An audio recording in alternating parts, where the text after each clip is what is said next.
His Holiness Shri Ishapriya Tirtha Swamiji, present President, Admarmat Education Council, I, Pratibha C. Acharya, HOD of Physics, welcome you all for the day 2 of this program, Vijnanam Prajnanam, organized by Pune Prajna College, Udupi, under the guidance of IQAC in association with Science Association of the college.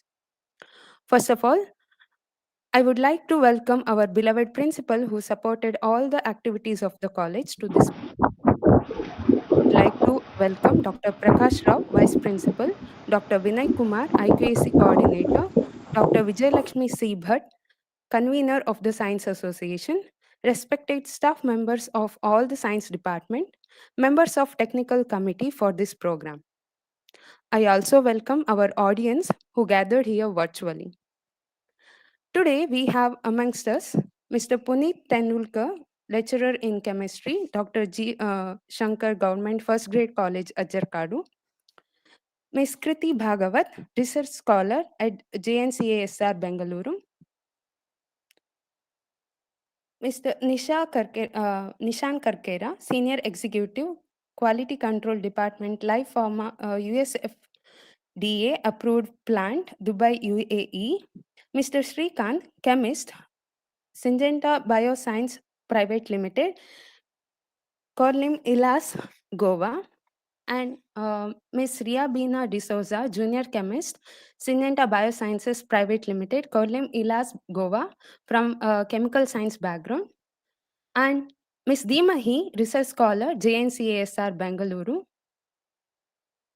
Mr. Dinesh Hebbar, our proud alumni, with us as a resource persons. I welcome all the resource persons to this program. Now, I would like to introduce today's first speaker, Mr. Dinesh Hebbar, to the audience. Mr. Dinesh Hebbar did his BSc at Pune Prajna College. During his BSc, he worked as a student secretary of Pune Prajna Amateur Astronomers Club, known as PAC.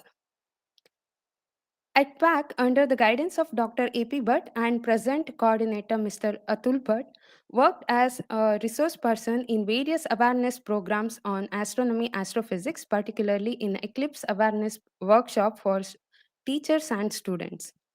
He visited over 100 schools to raise awareness about the annular solar eclipse that was held on 26th December 2019. Also, he participated physics training and talent search PTTS level 1, a national level physics training program for BSc students where he was the one among 40 students selected all over the country. He completed his master's degree in physics from Mangalore University. During his MSc, he participated in PTTS level 2, which is an again training program for MSc students, and selected for Ayuka sponsors national level workshop on astronomy called Beginning Astronomy Start a Data Driven Journey held at Mahe. Also attended ISRO and ARIS sponsored national level workshop on solar astronomy called Exploring the Sun and Heliosphere using Aditya L1 held at IIT Varanasi, trained to analyze and interpret the data obtained from different instruments on board Aditya L1. Currently, he is doing his research internship at MCNS, that is Manipal Center for Natural Sciences. With this brief introduction, I welcome Mr. Dinesh Hebbar to this program. Over to you, Dinesh Hebbar. Okay, thank you, ma'am. So, ಈ ಒಂದು virtual ಸಭಾಂಗಣದಲ್ಲಿ ನೆರೆದಿರುವಂತಹ ನನ್ನ ಎಲ್ಲ ಗುರುಗಳಿಗೆ ನಾನು ಪ್ರಪ್ರಥಮವಾಗಿ ನನ್ನ ಭಕ್ತಿಪೂರ್ವಕವಾದಂತಹ ಪ್ರಣಾಮಗಳನ್ನು ತಿಳಿಸ್ತೇನೆ. ಹಾಗೆ ನಾನು ಈಗ BSc ಅಲ್ಲಿ ಮತ್ತೆ BSc ಆದ ನಂತರ ಏನೆಲ್ಲ ಮಾಡಬಹುದು ಅಂತ ನನಗೆ ಗೊತ್ತಿರುವಂತ ಒಂದಷ್ಟು ವಿಷಯಗಳನ್ನ ಹೇಳ್ತೇನೆ.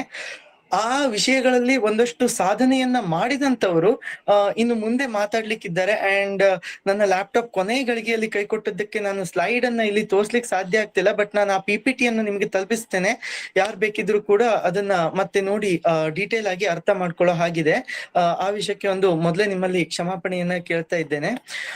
ಸೊ BSc ಅಂದ ತಕ್ಷಣ ಎಲ್ಲರೂ ಏನ್ ತಿಳ್ಕೊಂಡ್ಬಿಡ್ತಾರೆ ಅಂತಂದ್ರೆ, ಇಲ್ಲಿ ನಾವು ಲೆಕ್ಚರರ್ ಮಾತ್ರ ಆಗ್ಲಿಕ್ಕೆ ಸಾಧ್ಯ, ಬೇರೆ ಏನು ಹೋಪ್ಸ್ ಇಲ್ಲ ಅಂತ ತಿಳ್ಕೊಂಡ್ಬಿಡ್ತಾರೆ. ಆದ್ರೆ ಆದ್ರೆ ಅದು ತುಂಬಾ ದೊಡ್ಡ ಮಿಸ್ಟೇಕ್ ಎಲ್ರು ಮಾಡುವಂತದ್ದು. BSc ಮಾಡಿದ ನಂತರ ತುಂಬಾ ಜಾಬ್ ಆಪ್ಷನ್ ಮತ್ತೆ ರಿಸರ್ಚ್ ಆಪ್ಷನ್ ತುಂಬಾ ಇದೆ. ಅದಕ್ಕೆ ಹೋಗಬೇಕಾಗಿರುವಂತ ಒಂದಷ್ಟು ಮಾರ್ಗಗಳನ್ನ ಮತ್ತೆ ಆ BSc ಅಲ್ಲಿ ಇರುವಾಗ ಅಥವಾ ಬೇಸಿಕ್ ಸೈನ್ಸ್ ಅಲ್ಲಿ ಇರುವಾಗ ನಾವು ಯಾವ್ದೆಲ್ಲ ನ್ಯಾಷನಲ್ ಲೆವೆಲ್ ಅಲ್ಲಿ ಆಗುವಂತ ಯಾವ್ದೆಲ್ಲ ರಿಸರ್ಚ್ ಆಕ್ಟಿವಿಟೀಸ್ ಅಲ್ಲಿ ನಾವು ಪಾರ್ಟಿಸಿಪೇಟ್ ಮಾಡಬಹುದು ಅನ್ನೋದನ್ನ ನಾನು ಮೊದಲಿಗೆ ಹೇಳಕ್ ಇಷ್ಟಪಡ್ತೀನಿ. ಮೊದಲನೇ ನಾ ಹೇಳಿದ್ದು ಅಂದ್ರೆ ನಾನು ಅಟೆಂಡ್ ಮಾಡಿದ್ದು physics training and talent search programme ಅಂತ. ಇದು ನ್ಯಾಷನಲ್ ಲೆವೆಲ್ ಅಲ್ಲಿ ಆಗುವಂತಹ ಫಿಸಿಕ್ಸ್ ಟ್ರೈನಿಂಗ್ ಪ್ರೋಗ್ರಾಮ್. ಇದಕ್ಕೆ ಅಪ್ಲೈ ಮಾಡ್ಲಿಕ್ಕೆ ಅಂದ್ರೆ ನಾವು 5th ಸೆಮ್ ಅಲ್ಲಿ ಇರುವಾಗ ಇದಕ್ಕೆ ಅಪ್ಲೈ ಮಾಡಬಹುದು BSc ಅಲ್ಲಿ. ಈಗ 4 ಇಯರ್ ಡಿಗ್ರಿ ಆದ್ರೆ ನಾವು ಫೈನಲ್ ಇಯರ್ ಅಲ್ಲಿ ಇರ್ಬೇಕಾದ್ರೆ ಇದಕ್ಕೆ ಅಪ್ಲೈ ಮಾಡಬಹುದು. All over the country nearly 40 members ಅನ್ನ ಸೆಲೆಕ್ಟ್ ಮಾಡ್ತಾರೆ. ಯೂಶುವಲಿ ಈಗ ಒಂದು 2 ಇಯರ್ಸ್ ಇಂದ PPC ಇಂದ ಇದಕ್ಕೆ ಸ್ಟೂಡೆಂಟ್ಸ್ ಸೆಲೆಕ್ಟ್ ಆಗ್ತಿದ್ದಾರೆ. ಒಂದು 5 ಇಯರ್ಸ್ ಆಯ್ತು ಈ ಪ್ರೋಗ್ರಾಮ್ ಸ್ಟಾರ್ಟ್ ಆಗಿ. ಇದರಲ್ಲಿ ಏನಾಗಿರುತ್ತೆ ಅಂತಂದ್ರೆ ನ್ಯಾಷನಲ್ ಲೆವೆಲ್ ಅಲ್ಲಿ ತುಂಬಾ ಅಚೀವ್ಮೆಂಟ್ ಮಾಡಿದಂತಹ ಸೈಂಟಿಸ್ಟ್ ಏನಿರ್ತಾರೆ ಅವ್ರ ಜೊತೆಗೆ ನಮ್ಗೆ ಲೈವ್ ಇಂಟರಾಕ್ಷನ್ ಇರುತ್ತೆ. ಅದರ ಜೊತೆಗೆ ಪ್ರತಿದಿನ ಮಾರ್ನಿಂಗ್ ನಮ್ಗೆ ದೊಡ್ಡ ದೊಡ್ಡ ಸೈಂಟಿಸ್ಟ್ ಇಂದ IAS ಇಂದ ಇರ್ಬೋದು, IIT ಇಂದ ಇರ್ಬೋದು. ಫಾರ್ ಎಕ್ಸಾಂಪಲ್ ನಮ್ಗೆ ಈ ವರ್ಷ IISc ಮತ್ತೆ IIT ದಿಲ್ಲಿಯ ಪ್ರೊಫೆಸರ್ಸ್ ಗಳು ನಮ್ಗೆ ಮಾರ್ನಿಂಗ್ ಸೆಷನ್ ಅಲ್ಲಿ ನಮ್ಗೆ ಟೀಚ್ ಮಾಡ್ತಾ ಇದ್ರು. ಆಫ್ಟರ್ನೂನ್ ಸೆಷನ್ ನಮ್ಗೆ ಲ್ಯಾಬ್ ಇರ್ತಿತ್ತು. ಅಂತಂದ್ರೆ 4 ಮೆಂಬರ್ಸ್ ಇದು ಒಂದು ಗ್ರೂಪ್ ಮಾಡಿ ಆ ಗ್ರೂಪ್ ಗೆ ಒಂದು ಪ್ರಾಜೆಕ್ಟ್ ಅನ್ನ ಕೊಡ್ತಿದ್ರು. ಆ ಪ್ರಾಜೆಕ್ಟ್ ಗೆ ನಮ್ಗೆ ಒಂದು ಗೈಡ್ ಇರ್ತಿದ್ರು. ನಮ್ಗೆ ರಾಮನ್ ರಿಸರ್ಚ್ ಇನ್ಸ್ಟಿಟ್ಯೂಟ್ ಇಂದ ಅಥವಾ ಬೇರೆ ಬೇರೆ ಅಂದ್ರೆ ಒಂದೊಂದು ಗ್ರೂಪ್ ಗೆ ಒಂದೊಂದು ನ್ಯಾಷನಲ್ ಇನ್ಸ್ಟಿಟ್ಯೂಟ್ ನ ರಿಸರ್ಚ್ ಇನ್ಸ್ಟಿಟ್ಯೂಟ್ ನ ಗೈಡ್ ಅನ್ನ ನಮ್ಗೆ ಹಾಕಿರ್ತಾರೆ. ಅವರ ಅಂಡರ್ ನಾವು ಪ್ರಾಜೆಕ್ಟ್ ಮಾಡಬಹುದು. ಇದು ನಿಯರ್ಲಿ 1 ಮಂತ್ ಆಗುವಂತ ರೆಸಿಡೆನ್ಶಿಯಲ್ ಪ್ರೋಗ್ರಾಮ್. ಈ ಪ್ರೋಗ್ರಾಮ್ ಇಂದ ಏನಾಗುತ್ತೆ ಅಂದ್ರೆ ನಮ್ಗೆ ಸೈಂಟಿಸ್ಟ್ ಜೊತೆ 1-to-1 ಇಂಟ್ರಾಕ್ಷನ್ ಇರೋದ್ರಿಂದ ನಾವು ಅವರ ಅಂಡರ್ ಒಂದು ಆಕ್ಚುಯಲ್ ಪ್ರಾಜೆಕ್ಟ್ ಮಾಡಬಹುದು. ಮತ್ತೆ ಅವರು ಒಳ್ಳೆಯ ಪ್ರಾಜೆಕ್ಟ್ ಅನ್ನ ಮಾಡಿದಂತ ಸ್ಟೂಡೆಂಟ್ಸ್ ಗಳನ್ನ ನ್ಯಾಷನಲ್ ಲ್ಯಾಬೋರೇಟರಿಗಳಿಗೆ ಕೂಡ ಕಳಿಸ್ತಾರೆ. ಅಂತಂದ್ರೆ ನಾವು ಅಲ್ಲಿ ನ್ಯಾಷನಲ್ ಲೆವೆಲ್ ನ ಲ್ಯಾಬೋರೇಟರಿಗಳಲ್ಲಿ ನಾವು ಆಕ್ಚುಲಿ ರಿಸರ್ಚ್ ವರ್ಕ್ ಅನ್ನ ಮಾಡ್ಬೋದು. ಇದು ನಮ್ಗೆ ಎಷ್ಟು ಹೆಲ್ಪ್ ಆಗುತ್ತೆ ಅಂತಂದ್ರೆ ಫಾರ್ ಎಕ್ಸಾಂಪಲ್ ನನ್ನ ಸೀನಿಯರ್ ಒಬ್ನು ಇದೇ PTTS ಅಲ್ಲಿ ಪಾರ್ಟಿಸಿಪೇಟ್ ಮಾಡಿದ್ದ. ಅವನಿಗೆ ಅದೇ ಪ್ರೊಫೆಸರ್ ಇಂದ ರೆಕಮೆಂಡೇಶನ್ ಸಿಕ್ಕಿ ಈಗ ಅವನಿಗೆ PMRF ಸಿಕ್ಕಿದೆ. PMRF ಅಂತಂದ್ರೆ ಪ್ರೈಮ್ ಮಿನಿಸ್ಟರ್ ರಿಸರ್ಚ್ ಫೆಲೋಶಿಪ್ ಅಂತ. ಇದು PhD ಸ್ಟೂಡೆಂಟ್ಸ್ ಗಳಿಗೆ ಕೊಡ್ತಾರೆ ಸೆಲೆಕ್ಟೆಡ್ ಇನ್ಸ್ಟಿಟ್ಯೂಟ್ಸ್ ಅಲ್ಲಿ. ಅಂತಂದ್ರೆ ನಿಮ್ಮ PhD ಮುಗಿಯುವಲ್ಲಿವರೆಗೆ ಪರ್ ಮಂತ್ 70,000 ಸ್ಕಾಲರ್ಶಿಪ್ ಅನ್ನ ನಿಮ್ಗೆ ಕೊಡ್ತಾರೆ ಪರ್ ಮಂತ್. ಅದರ ಜೊತೆಗೆ ನಿಯರ್ಲಿ 1.25 lakhs ನಿಮಗೆ ಬೇರೆ ಬೇರೆ ಕಡೆ ಅಂದ್ರೆ ಇಂಡಿಯಾ ಇರ್ಬೋದು ಅಥವಾ ಅಬ್ರಾಡ್ ಇರ್ಬೋದು ಹೋಗಿ ಪ್ರೆಸೆಂಟೇಶನ್ ಮಾಡ್ಲಿಕ್ಕೆ, ನಿಮ್ಮ ರಿಸರ್ಚ್ ಅನ್ನ ಪಬ್ಲಿಷ್ ಮಾಡ್ಲಿಕ್ಕೆ ಈ ತರದ ಆಕ್ಟಿವಿಟೀಸ್ ಗಳಿಗೆ ಸಪೋರ್ಟ್ ಮಾಡುವಂತದ್ದು. ಇದು ಗೌರ್ಮೆಂಟ್ ನಮ್ಗೆ ಕೊಡುವಂತದ್ದು. ಇದು ಒಂದು ಪಾರ್ಟ್ ಆದ್ರೆ ಅದೇ ಫೈನಲ್ ಇಯರ್ ಅಲ್ಲಿ ಇರ್ಬೇಕಾದ್ರೆ BSc ಅಲ್ಲಿ ಬೇರೆ ಏನಿರ್ತದೆ ಅಂತಂದ್ರೆ ನಾನು ಫೇಮಸ್ ಮಾತ್ರ ಹೇಳಕ್ ಸಾಧ್ಯ, ಬಿಕಾಸ್ ಈ ತರದ್ದು ನೂರಾರು ಆಪ್ಷನ್ಸ್ ಗಳಿವೆ. ಅದ್ರಲ್ಲಿ ಇನ್ನೊಂದು ಫೇಮಸ್ ಇರುವಂತದ್ದು ಯಾವ್ದು ಅಂತಂದ್ರೆ SRFP ಅಂತ, ಸಮ್ಮರ್ ರಿಸರ್ಚ್ ಫೆಲೋಶಿಪ್ ಪ್ರೋಗ್ರಾಮ್ ಅಂತ. ಇದ್ರಲ್ಲಿ ಏನಿರುತ್ತೆ ಅಂತಂದ್ರೆ ಮೇಜರ್ ಆಗಿ ಫಿಸಿಕ್ಸ್ ಅಲ್ಲಿ 4 ಫೀಲ್ಡ್ ಅನ್ನ ಕೊಡ್ತಾರೆ ಅವರು. ಆಸ್ಟ್ರೋಫಿಸಿಕ್ಸ್ ಇರ್ಬೋದು, ಮತ್ತೆ ಆಪ್ಟಿಕ್ಸ್ ಇರ್ಬೋದು, ಮತ್ತೆ ಥಿನ್ ಫಿಲ್ಮ್ ಇರ್ಬೋದು. ಇದು ವರ್ಷದಿಂದ ವರ್ಷ ಯೂಶುವಲಿ ಬೇರೆ ಇರುತ್ತೆ. ಸೊ ಫಿಸಿಕ್ಸ್ ಅಲ್ಲಿ ಆಸ್ಟ್ರೋಫಿಸಿಕ್ಸ್ ಅನ್ನ ನೀವು, ಅದು ನನ್ನ research field. So astrophysics usually ಎಲ್ಲ ವರ್ಷ ಕೂಡ ಇರುತ್ತೆ. ಅದರಲ್ಲಿ ಏನು ಅಂತಂದ್ರೆ ನೀವು ನಿಮ್ಮ ಡಿಗ್ರಿಯಲ್ಲಿರುವಂತ ಒಂದು ಪ್ರೊಫೆಸರ್ ನಿಮ್ಮನ್ನ ರೆಕಮೆಂಡ್ ಮಾಡ್ಬೇಕು. ಮತ್ತೆ ನಿಮ್ಮ ಮಾರ್ಕ್ಸ್ ಕಾರ್ಡ್ ಮತ್ತೆ ನೀವು ಏನೆಲ್ಲ ರಿಸರ್ಚ್ ಇಂಟ್ರೆಸ್ಟೆಡ್ ಇದೀರಿ ಅಂತ ಒಂದು ಕವರ್ ಲೆಟರ್ ಅನ್ನ ಬರೆದು ನೀವು ಅವ್ರು ಏನು ಫಾರ್ಮ್ ಅನ್ನ ಬಿಟ್ಟಿರ್ತಾರೆ ಯೂಶುವಲಿ ನವೆಂಬರ್ ಅಲ್ಲಿ ಅದನ್ನ ಅಪ್ಲೈ ಮಾಡ್ಲಿಕ್ಕೆ ಇರುತ್ತೆ. ಸೊ ಅದನ್ನ ಅಪ್ಲೈ ಮಾಡಿದ್ರೆ ಏನಾಗುತ್ತೆ, ಅವರು ಆಲ್ ಓವರ್ ಇಂಡಿಯಾ ಒಂದು ಪ್ರತಿ ಸಬ್ಜೆಕ್ಟ್ ಇಂತಿಷ್ಟು ಜನ ಅಂತ. ಲಾಸ್ಟ್ ಇಯರ್ ಫಿಸಿಕ್ಸ್ ಗೆ ನಿಯರ್ಲಿ 320 ಮೆಂಬರ್ಸ್ ಸೆಲೆಕ್ಷನ್ ಆಗಿದ್ರು. ಇವ್ರು ಏನ್ ಮಾಡ್ತಾರೆ ಅಂತಂದ್ರೆ ಏರಿಸ್ ಇರ್ಬೋದು, ಇಸ್ರೋ ಇರ್ಬೋದು, IISc ಇರ್ಬೋದು, RRI ಬ್ಯಾಂಗ್ಳೂರ್ ಇರ್ಬೋದು, IIA ಬ್ಯಾಂಗ್ಳೂರ್ ಇರ್ಬೋದು. ಸೊ ಈ ತರ ನ್ಯಾಷನಲ್ ಲೆವೆಲ್ ಲ್ಯಾಬೋರೇಟರೀಸ್ ಅಲ್ಲಿ ಒಂದೊಂದು ಪರ್ಟಿಕ್ಯುಲರ್ ಫೀಲ್ಡ್ ಗೆ, ಈಗ ನಾನು ಹೇಳಿದ್ದು ಆಸ್ಟ್ರೋನಮಿ ರಿಲೇಟೆಡ್ ಆಯ್ತು, ಅದೇ ರೀತಿ ಕೆಮಿಸ್ಟ್ರಿ ಆದ್ರೆ ಬೇರೆ ಬೇರೆ ಇದೆ. ಸೊ ಈ ರೀತಿ ಡಿಫ್ರೆಂಟ್ ಲ್ಯಾಬೋರೇಟರೀಸ್ ಗಳಿಗೆ ಅವರೇ ನಿಮ್ಮನ್ನ ಕಳಿಸ್ತಾರೆ. ಅಂತಂದ್ರೆ ನಿಮ್ಮದು ಟ್ರಾವೆಲ್ ಇರ್ಬೋದು, ಅಕೊಮಡೇಷನ್ ಇರ್ಬೋದು, ಎಲ್ಲ ಖರ್ಚು ಕೂಡ ಅವರೇ ನೋಡಿಕೊಂಡು ಮೇಲೆ ನಿಮ್ಗೆ ಸ್ಕಾಲರ್ಶಿಪ್ ಕೂಡ ಕೊಡ್ತಾರೆ. ಅಂತಂದ್ರೆ ರಿಸರ್ಚ್ ಅನ್ನ ಡೆವಲಪ್ ಮಾಡ್ಲಿಕ್ಕೋಸ್ಕರ, ಇಂಡಿಯಾದಲ್ಲಿ ಅದನ್ನ ಡೆವಲಪ್ ಮಾಡೋದಕ್ಕೋಸ್ಕರ ಈ ಒಂದು ಪ್ರೋಗ್ರಾಮ್ ಅನ್ನ ಗೌರ್ಮೆಂಟ್ ಸ್ಪಾನ್ಸರ್ ಮಾಡುತ್ತೆ. ಅಂಡ್ ಅಯೋಕಾದಲ್ಲಿ ಕೂಡ ಇರ್ಬೋದು, ಅಥವಾ ಏರಿಯಸ್ ಅಲ್ಲಿ ಆರ್ಯಭಟ ರಿಸರ್ಚ್ ಇನ್ಸ್ಟಿಟ್ಯೂಟ್ ಏನಿದೆ ನೈನಿತಾಲ್ ಅಲ್ಲಿ, ಅಲ್ಲಿರ್ಬೋದು. ಈ ರೀತಿ ಬೇರೆ ಬೇರೆ ನ್ಯಾಷನಲ್ ಲೆವೆಲ್ ಇನ್ಸ್ಟಿಟ್ಯೂಟ್ಸ್ ಅಲ್ಲಿ ಈ ತರ ಪ್ರೋಗ್ರಾಮ್ ಕಂಟಿನ್ಯೂಸ್ ಆಗಿ ಆಗ್ತಾ ಇರುತ್ತೆ. ಫಾರ್ ಎಕ್ಸಾಂಪಲ್ ನಾನು ರೀಸೆಂಟ್ ಆಗಿ ಅಟೆಂಡ್ ಆಗಿದ್ದಂತಂದ್ರೆ ಅಯೋಕಾದು inter university centre for astronomy and astrophysics ಅಂತ. ಇದು ರೇಡಿಯೋ ಆಸ್ಟ್ರೋನಮಿಲಿ ಅಂತಂದ್ರೆ ನಮ್ಮದು ಎಲೆಕ್ಟ್ರೋಮ್ಯಾಗ್ನೆಟಿಕ್ ಸ್ಪೆಕ್ಟ್ರಮ್ ಏನಿರುತ್ತೆ ಅದರಲ್ಲಿ ಬೇರೆ ಬೇರೆ ವೇವ್ ಲೆಂತ್ ಇರುತ್ತೆ. ನಮ್ಗೆಲ್ರಿಗೂ ಗೊತ್ತಿರೋದು ವಿಸಿಬಲ್ ವೇವ್ ಲೆಂತ್ ಒಂದಿರುತ್ತೆ, ಎಕ್ಸ್ರೇಸ್ ಇರುತ್ತೆ, ಇನ್ಫ್ರಾರೆಡ್ ಇರುತ್ತೆ. ಈ ರೀತಿಯಾಗಿ ರೇಡಿಯೋ ವೇವ್ ಲೆಂತ್ ಅಲ್ಲಿ ಇಡೀ ವರ್ಲ್ಡ್ ಅನ್ನ ಸ್ಟಡಿ ಮಾಡುವಂತ ಪ್ಲೇಸಸ್ ಇದ್ರೆ, ಇಂಡಿಯಾದಲ್ಲಿರುವಂತ ಅಯುಕ ವರ್ಲ್ಡಿನ one of the top institutes ಅಲ್ಲಿ ಒಂದು, ಅಯುಕ ಅಂತ ನಾವೇನ್ ಕರಿತೀವಿ, inter university centre for astronomy and astrophysics. ಇದು ಏನಿದೆ ಇದು ಕೂಡ ಈ ರೀತಿಯ ಸಮರ್ ಪ್ರೋಗ್ರಾಮ್ ಗಳನ್ನ ತುಂಬಾ ಆರ್ಗನೈಸ್ ಮಾಡುತ್ತೆ. ಅಂಡ್ ಇದು ಕೂಡ ಟೋಟಲಿ ಗವರ್ಮೆಂಟ್ ಫಂಡೆಡ್. ಅಂತಂದ್ರೆ ನೀವು ಒಮ್ಮೆ ಸೆಲೆಕ್ಷನ್ ಆಯ್ತು ಅಂತಂದ್ರೆ ನಿಮ್ಗೆ ಹೋಗಿ ಬರೋವರೆಗೆ ನಿಮ್ಮದು TA, DA, ಅಕೊಮಿಡೇಷನ್ ಎಲ್ಲ ಕೂಡ ಅವರೇ ನಿಮಗೆ ಪ್ರೊವೈಡ್ ಮಾಡ್ತಾರೆ. ವಿತ್ ಒಂದು ಗೈಡ್ ಕೂಡ ಇರ್ತಾರೆ ನಿಮ್ಗೆ, ಅಂದ್ರೆ 1-to-1 ಗೈಡ್ ಇಂಟರಾಕ್ಷನ್ ಇರುತ್ತೆ. ಅಂದ್ರೆ ನಿಮ್ಮದು ಒಂದು ಪ್ರಾಜೆಕ್ಟ್ ಕಂಪ್ಲೀಟ್ ಆಗೋವರೆಗೆ ಅವ್ರು ನಿಮ್ಮನ್ನ ಗೈಡ್ ಮಾಡ್ತಾರೆ. ನಿಮ್ಮ ಆ ಪ್ರಾಜೆಕ್ಟ್ ಎಷ್ಟು ಚೆನ್ನಾಗಿದೆ ಅನ್ನೋದು ನಿಮ್ಮ ಭವಿಷ್ಯವನ್ನ ಡಿಸೈಡ್ ಮಾಡುತ್ತೆ. For example, one of my senior, he did his research internship in IUCAA and he got selected for Max Planck institute, Germany, astrophysics ಗೆ. ಅಂತಂದ್ರೆ ಇಟ್ಸ್ ಒನ್ ಆಫ್ ದ ಎಂತ ಹೇಳ್ತೀವಿ, ಬಿಗ್ಗೆಸ್ಟ್ ಇನ್ಸ್ಟಿಟ್ಯೂಟ್ಸ್ ವರ್ಲ್ಡ್ ಲೆವೆಲ್ ಅಲ್ಲಿ ನಾವು ನೋಡಕ್ ಹೋದ್ರೆ. ಅಲ್ಲಿ ಅಂತಂದ್ರೆ ನೀವು PhD ಸೆಲೆಕ್ಷನ್ ಆಗ್ಬೇಕು ಅಂತಂದ್ರೆ ನೀವು ಈ ರೀತಿ ಪ್ರಾಜೆಕ್ಟ್ಸ್ ಗಳನ್ನ ಎಷ್ಟು ಮಾಡಿದಿರಿ ಅನ್ನೋದು ತುಂಬಾ ಇಂಪಾರ್ಟೆಂಟ್ ಆಗುತ್ತೆ. ಸೊ ಬೇಸಿಕ್ ಸೈನ್ಸ್ ಅಲ್ಲಿ ನೀವು ಈ ರೀತಿ ಪ್ರಾಜೆಕ್ಟ್ ಗಳನ್ನ ಮಾಡ್ಕೊಂಡ್ರೆ, ಅಂದ್ರೆ ನೀವು ಇಂಜಿನಿಯರಿಂಗ್ ಬ್ಯಾಕ್ ಗ್ರೌಂಡ್ ಇಂದ ಬರೋದಕ್ಕಿಂತ ಆಸ್ಟ್ರೋನಮಿ ಅಂಡ್ ಆಸ್ಟ್ರೋಫಿಸಿಕ್ಸ್ ಅನ್ನ ಸ್ಟಡಿ ಮಾಡ್ಲಿಕ್ಕೆ ಈ ರೀತಿಯ ಬೇಸಿಕ್ ಸೈನ್ಸ್ ಇಂದ ಹೋದ್ರೆ ತುಂಬಾ ಹೆಲ್ಪ್ ಆಗುತ್ತೆ. ನೀವು ಮ್ಯಾಕ್ಸ್ ಪ್ಲಾಂಕ್ ಇನ್ಸ್ಟಿಟ್ಯೂಟ್ ಅಥವಾ ಹಾರ್ವರ್ಡ್ ಇರ್ಬೋದು, ಈ ರೀತಿಯ ಇನ್ಸ್ಟಿಟ್ಯೂಟ್ ಗೆ ಸೆಲೆಕ್ಷನ್ ಆದ್ರಿ ಅಂತಂದ್ರೆ ನಮ್ಮ ಸ್ಟೈಫಂಡ್ ಏನಿರುತ್ತೆ ಅದು ಯುರೋಪಿಯನ್ ಕಂಟ್ರೀಸ್ ಅಲ್ಲಿ ಇದು ಕಂಪ್ಲೀಟ್ಲಿ ಫಂಡೆಡ್. ಅಂದ್ರೆ ನಿಮ್ಗೆ ನಿಯರ್ಲಿ €1,400, ಅಂದ್ರೆ ಇಂಡಿಯನ್ ಕರೆನ್ಸಿಯಲ್ಲಿ ನಿಯರ್ಲಿ 1,89,000 ಪರ್ ಮಂತ್ ನಿಮ್ಗೆ ಸ್ಟೈಫಂಡ್ ಅನ್ನ ಅವರೇ ಕೊಡ್ತಾರೆ. ಸೊ ದಟ್ ನಮ್ಗೆ ಬೇರೆ ಏನು ಪ್ರಾಬ್ಲಮ್ಸ್ ಇರೋದಿಲ್ಲ. We can be a independent researcher. So ಇದು ನಮ್ಗೆ ಒಂದು ಅಡ್ವಾಂಟೇಜ್ ನಾವು ಬೇಸಿಕ್ ಸೈನ್ಸ್ ಥ್ರೂ ಹೋದ್ರೆ. ಅಂಡ್ ಮತ್ತೊಂದು, PU ಲೆವೆಲ್ ನ ಮಕ್ಕಳಿರೋದ್ರಿಂದ ಒಂದು ವೆರಿ ಅಡ್ವಾಂಟೇಜ್ ಏನು ಅಂತಂದ್ರೆ ಇನ್ಸ್ಪೈರ್ ಸ್ಕಾಲರ್ಶಿಪ್. ನಿಮ್ಮದು ಯೂಶುವಲಿ ಪರ್ಸೆಂಟೇಜ್ 93 ಅಥವಾ ಈಗ ಕಾಂಪಿಟಿಷನ್ ಜಾಸ್ತಿ ಇರೋದ್ರಿಂದ 95. ಸೊ ನಿಮ್ಮದು ಪರ್ಸೆಂಟೇಜ್ 95 ಅರೌಂಡ್ ಇದ್ರೆ ಆರ್ 95 ಅಬವ್ ಇದ್ರೆ ನಿಮ್ಗೆ ಇನ್ಸ್ಪೈರ್ ಸ್ಕಾಲರ್ಶಿಪ್ ಅಂತ ಬರುತ್ತೆ. ಇನ್ಸ್ಪೈರ್ ಸ್ಕಾಲರ್ಶಿಪ್ ಏನು ಅಂತಂದ್ರೆ ನಿಮ್ಗೆ BSc ಇಂದ MSc ವರೆಗೂ ಕೂಡ ಎವ್ರಿ ಇಯರ್ ನಿಮ್ಗೆ 60,000 ಸ್ಕಾಲರ್ಶಿಪ್ ಬರುತ್ತೆ. ಪ್ಲಸ್ ನೀವು ಯಾವ್ದಾದ್ರು ಈ ರೀತಿ, ನಾನೀಗ ತುಂಬಾ ಹೇಳಿದೆ ಸಮರ್ ರಿಸರ್ಚ್ ಇಂಟರ್ನ್ಶಿಪ್ ಅಥವಾ ಈ ರೀತಿಯ ಪ್ರಾಜೆಕ್ಟ್ ಅನ್ನ ಯಾವ ರೀತಿ ಮಾಡ್ಬೋದು ಅಂತ. ಸೊ ನೀವು ಈ ರೀತಿಯ ಒಂದು ಪ್ರಾಜೆಕ್ಟ್ ಗೆ ಅಟೆಂಡ್ ಆಗಿ ನೀವು ಆ ಪ್ರಾಜೆಕ್ಟ್ ಅನ್ನ ಕಂಪ್ಲೀಟ್ ಮಾಡಿದ್ರೆ ಅಂದ್ರೆ ಪ್ಲಸ್ 20,000, ಅಂದ್ರೆ 60,000 ನಿಮ್ಗೆ ಸ್ಟಾರ್ಟಿಂಗ್ ಬರೋದು.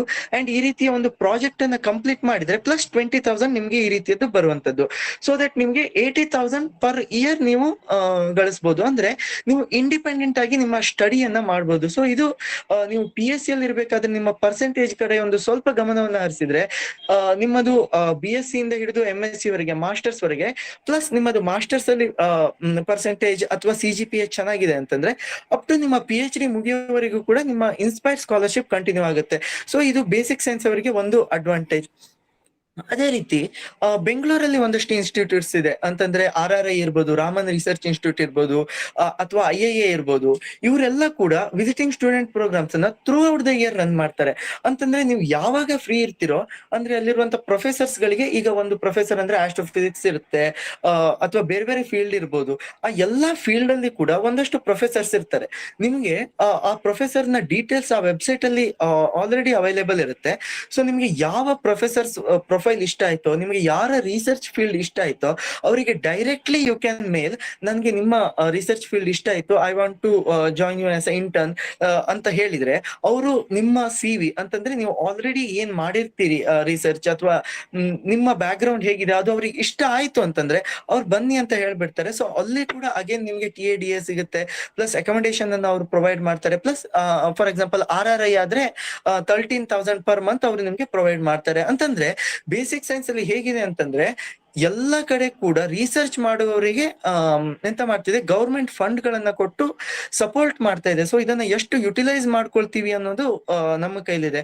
ಅಂಡ್ ಯೂಶುವಲಿ ಈ ಟೈಮ್ ಅಲ್ಲಿ, ಅಂತಂದ್ರೆ ಸಮರ್ ಅಲ್ಲಿ ಏನಿರುತ್ತೆ, ಸರ್ಬ್ ಸ್ಪಾನ್ಸರ್ಡ್ ಸ್ಟೂಡೆಂಟ್ ಇಂಟರ್ನ್ಶಿಪ್ ತುಂಬಾ ಬರುತ್ತೆ. ಫಾರ್ ಎಕ್ಸಾಂಪಲ್ ಈಗ NITK ಇರ್ಬೋದು, ಅಂದ್ರೆ ಸುರತ್ ಕಲ್ಲಲ್ಲಿ ಏನಿದೆ ಅದಿರ್ಬೋದು, ಆರ್ ರೂರ್ಕಿಯಲ್ಲಿ ಇದೆ ಅದಿರ್ಬೋದು, ವಾರಂಗಲ್ ಅಲ್ಲಿ ಇರ್ಬೋದು. ಈ ರೀತಿ ಕಡೆ ತುಂಬಾ ಕಡೆ ಸರ್ಬ್ ಸ್ಪಾನ್ಸರ್ಡ್ ಸ್ಟೂಡೆಂಟ್ ಇಂಟರ್ನ್ಶಿಪ್ ಬಂದಿದೆ. ಅಂತಂದ್ರೆ ಅವರು ಕೂಡ ನಮ್ಗೆ ಮಂತ್ಲಿ 5,000 ಅನ್ನ ಕೊಟ್ಟು ನಮ್ಮನ್ನ ಗೈಡ್ ಮಾಡ್ತಾ ಇರ್ತಾರೆ.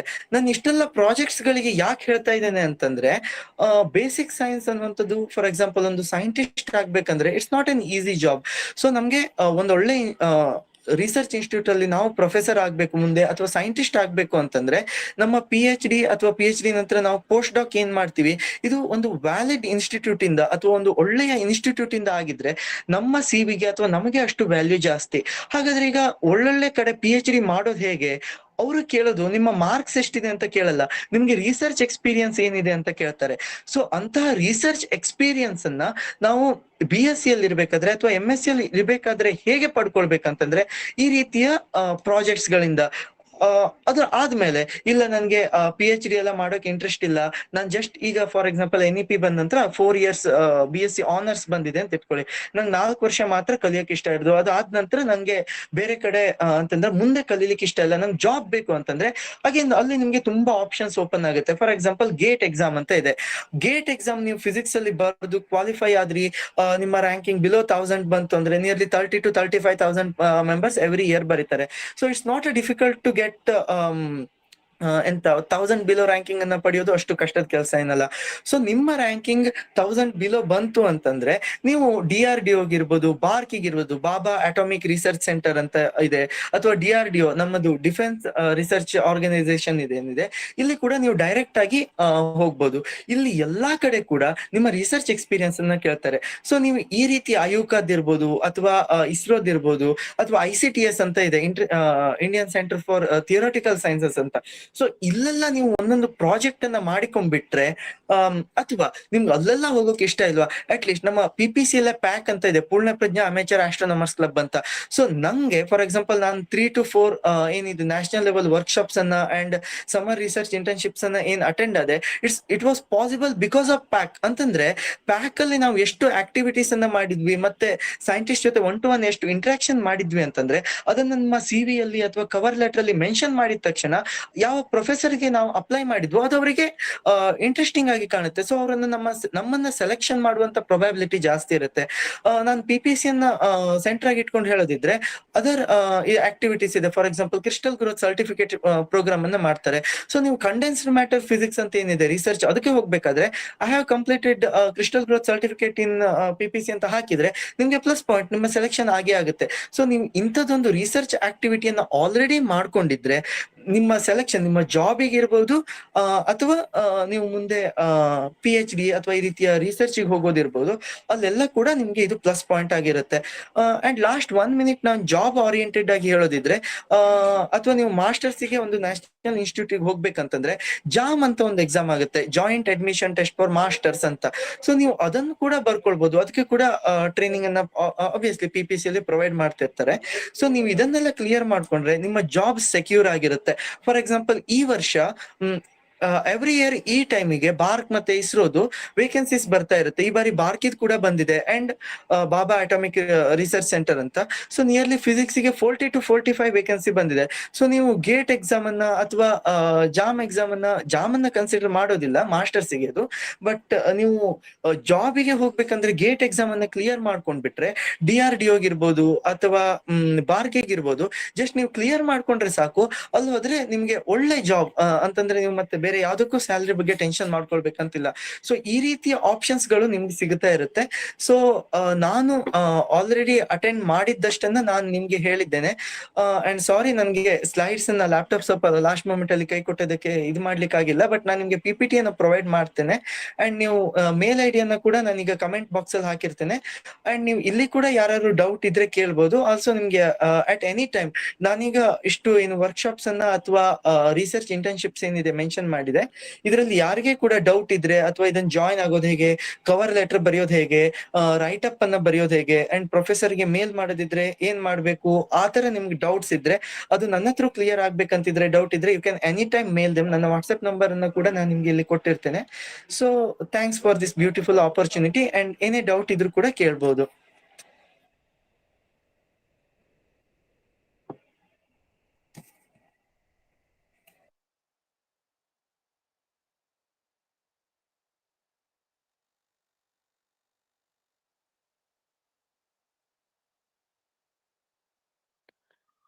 Thank you, Dinesh Hebbar, for your wonderful thought shared by you.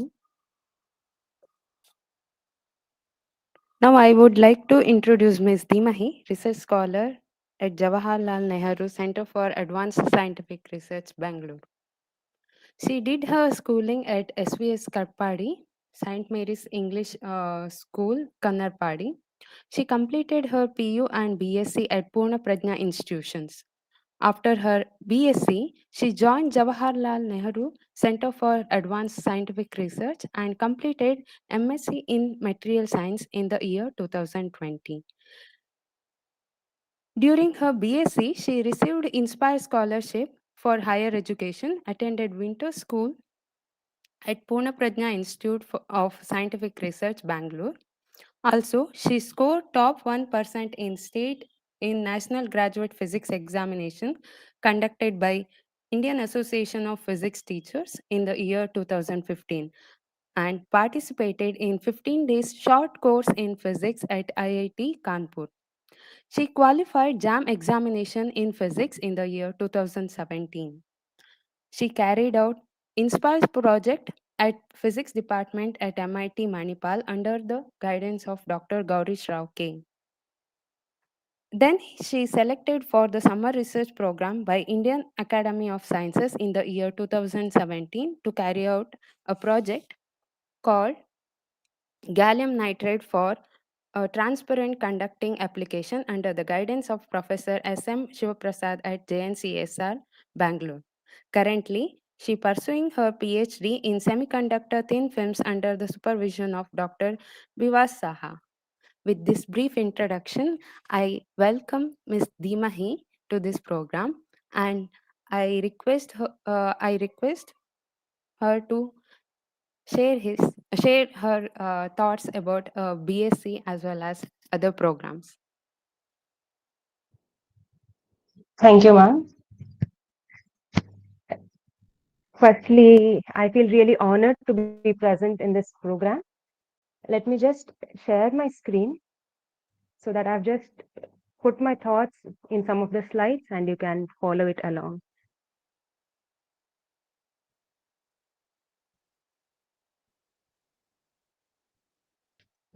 Is my screen visible? Yes, Dimahi. Yeah, Please yeah, tell. Yes, yeah, yes, thank you. yes. Yeah, thank you. I congratulate our previous speaker, Dinesh. He has put down all the points very nicely. Um, he is more oriented to astrophysics, which is very interesting when you say basic science.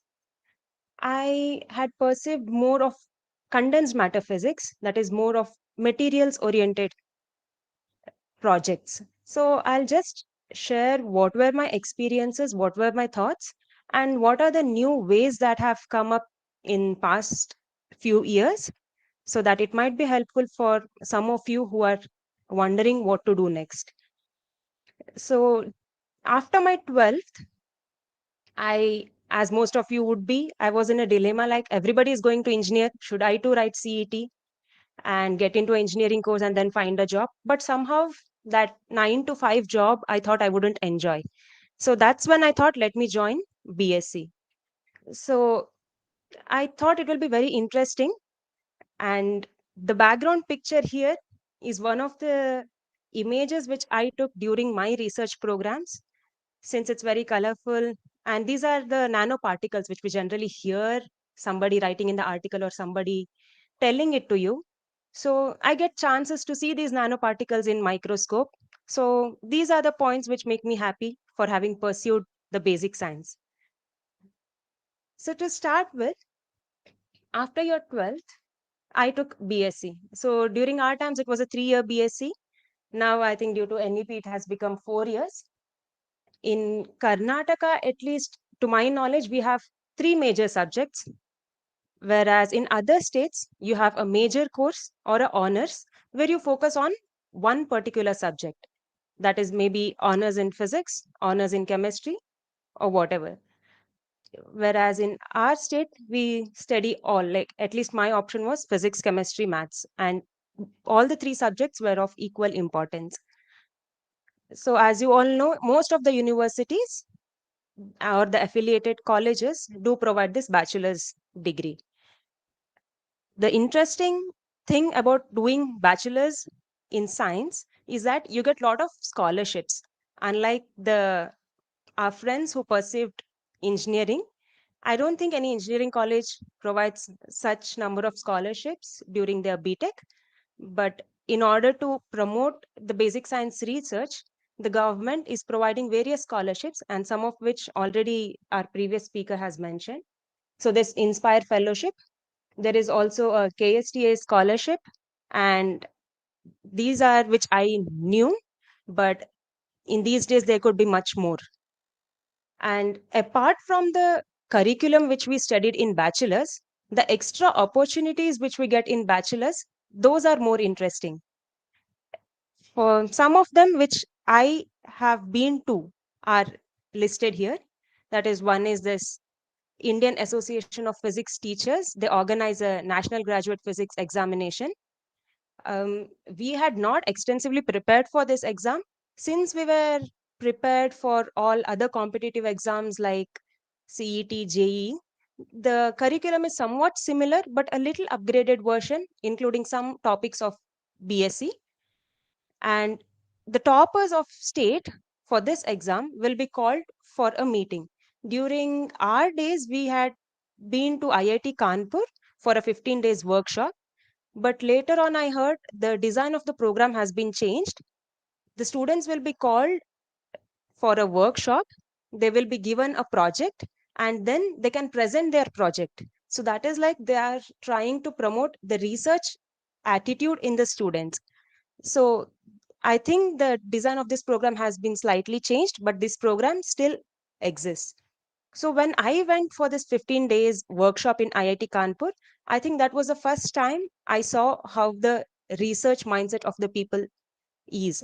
So I in IIT Kanpur, I knew it's only the BTech oriented institute, but then we saw so many professors working on basic science. I had about 30 students who had come from Kolkata Jadavpur University, who are already planned to do BSc, MSc, and PhD. I eventually realized most of the students from West Bengal, they have this mindset of pursuing basic science, and that culture is somewhat equivalent to how we tend to do engineering and MBBS maybe. So the culture of pursuing basic science I have found is more in Kolkata compared to any other parts of the country. So that is the first exposure to the basic science research. Then there is this summer research fellowships where either directly a institute provides it, or there are some funding agencies like Indian Academy of Sciences or the SERB, which was previously mentioned. So you have to apply through the websites, and then you will be funded in these summer research fellowships. So it will be 2 or 3 months. You can choose your field of interest. You will be assigned to a lab where you can see how the research work is undertaken in the lab. So that will give you an idea how good you fit into this research. Instead of directly aiming to do a PhD, I think these are the things where you can know yourself better. You can see if this culture of doing a summer research fellowship, or if the attitude of doing this research, do you enjoy it or not? So the next thing which I went to is a winter school in Purna Prajna Institute of the Scientific Research, where we spent some 5 days and we visited various labs and asked them what you do, what is this machine for, what are the materials you do. And there were a lot of seminars and conferences. And as the previous speaker mentioned, there's a certificate course as well, which I attended in PPC itself. The interesting thing about this crystal growth certificate course was I was trying to grow a crystal maybe some 5 to 6 times, and it never happened. And at the end, some one of my friend asked me to grow for her, and I said, okay, if the crystal grows, I'll give it to you. And at that attempt, I could get a crystal of say 2 millimeter. So I think this certificate course taught me how to deal with the failures in the experiment, because generally in the lab experiments which we do, we know what the answer should come. But in such experiments, when you don't know the outcome, so that is when you know how you can deal with the failures. And I also did this Inspire project.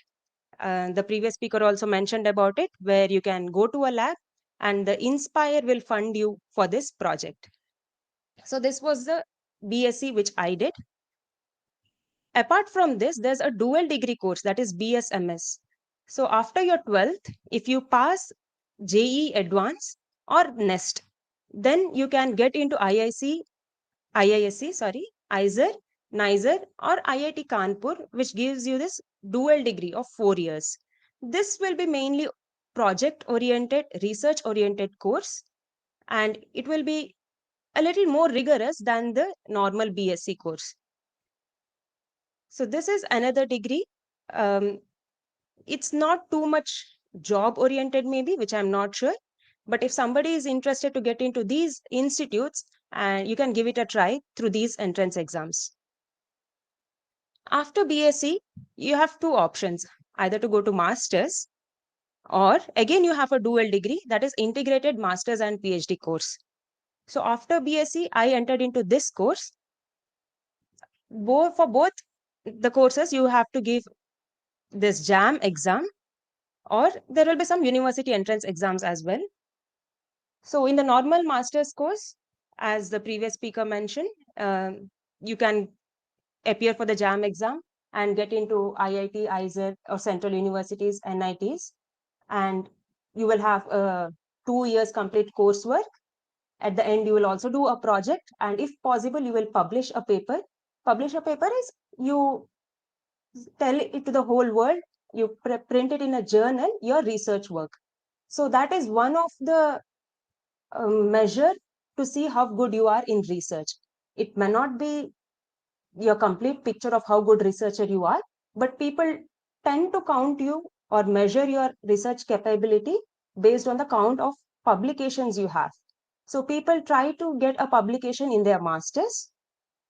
Again, you have an Inspire Fellowship, or some institutes like IIT's IISER might give you a scholarship during your masters.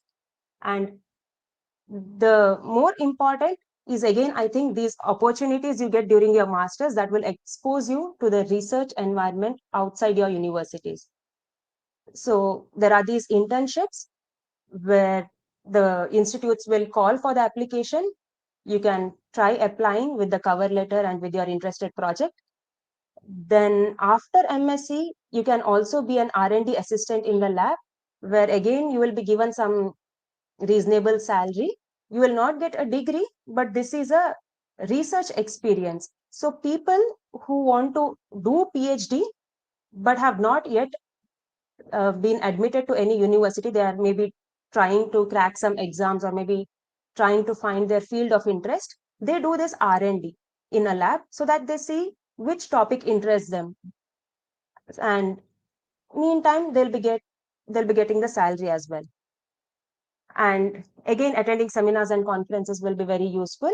And this cold mailing, as our previous speaker said, you don't know about any faculty, you don't know about any projects going on there, but from the website, if you think that it is interesting, you can just mail that professor saying, I'm interested, I think I can do something in this field. So most of them are kind enough to reply, or even if they don't have an open position, they'll recommend you to someone. So I think you have to be a little opened up and brave enough to mail them and find a place for yourself in any of the labs. So this was a normal master's, but if you get into an INT PhD through this JAM exam, that is a 7 years course in total, where you get an MS degree. It's not MSc, it's MS for 3 years. That is 2 years of coursework and 1 year of complete project. You will be doing research like a PhD student in one lab under the supervision of one guide. And then it's the 4 years PhD. You know, you do not have to give an entrance exam again after MS, unlike students who do MSc. So many institutes like ISC, IIT, ISERS, the JNCSR where I am studying, RRI, TIFR, and many other institutes now have started this dual degree program. So there is this JAM, and some universities here have their own exams as well. And importantly, in these dual degree programs, you have interview. These JEE, JAM, or even, for example, your CET, they measure how quick you are and how do you pick one option among many others. Whereas the research attitude isn't like that. It is like how deep you understand the topic. So in the interview, they see how well you know the subject. It is not how well you choose one of the options. So they ask you basic questions and they see how you approach a problem with the limited knowledge you have. The approach, your confidence, and the way how you look about a problem, that is what they measure in these and interviews. So if you get into an integrated MS PhD, you will be mostly funded. For example, JNCSR funds even during your MS, but I think some ISers do not have scholarships during your masters, but they do give scholarships for your PhD. And if you are an Inspire fellow, again, you can continue that fellowship here if you don't have a center fund. And if you are already enrolled in PhD, then as I said, you don't have to give an exam for PhD. But if you are giving, I mean, if you're doing just masters, then you have to give other exams like CSIR, NET, GATE, or JEST and enter into a PhD to get some funding. Without funding, I think some universities take, but then you have to look after your expenditure. But it's best that you get a funding so that you are not dependent on anybody, and also you can earn while you are spending some 5 years on research. So the best universities in India are like IITs, ISers, and some UGC and CSIR institutes, and some autonomous institutes like IISc, JNCSR. These UGC, CSIR institutes, they are not very well known. Some of them have been mentioned by our previous speaker, but you can just give it a search to see. There are a lot of other institutes other than what we generally know. And even the central universities, NITs, everybody gives this PhD degree. And the CSIR NET, I think, is a bit popular, where you have two categories to qualify. One is the LS, lectureship. The cutoff will be slightly less. If you qualify, you can be a lecturer. Whereas if you want to do research, you have to qualify the JRF, whose cutoff will be slightly higher than that of LS. If you qualify this, and then if you apply to any of these institutes, you will be called for an interview. If they select you, then you will get this financial benefit. That is, your junior research fellow for first 2 years, you get 31,000 per month. After 2 years, you will have to give an Viva exam. Then you will be promoted to a senior research fellow. That is for next 3 years, where you get 35,000 per month. In addition, you will get HRA, some travel grant to attend conferences or workshops, and then contingencies to buy some additional things you need during your research. Apart from this CSIR NET Junior Research Fellowship, you also have this SPM Fellowship.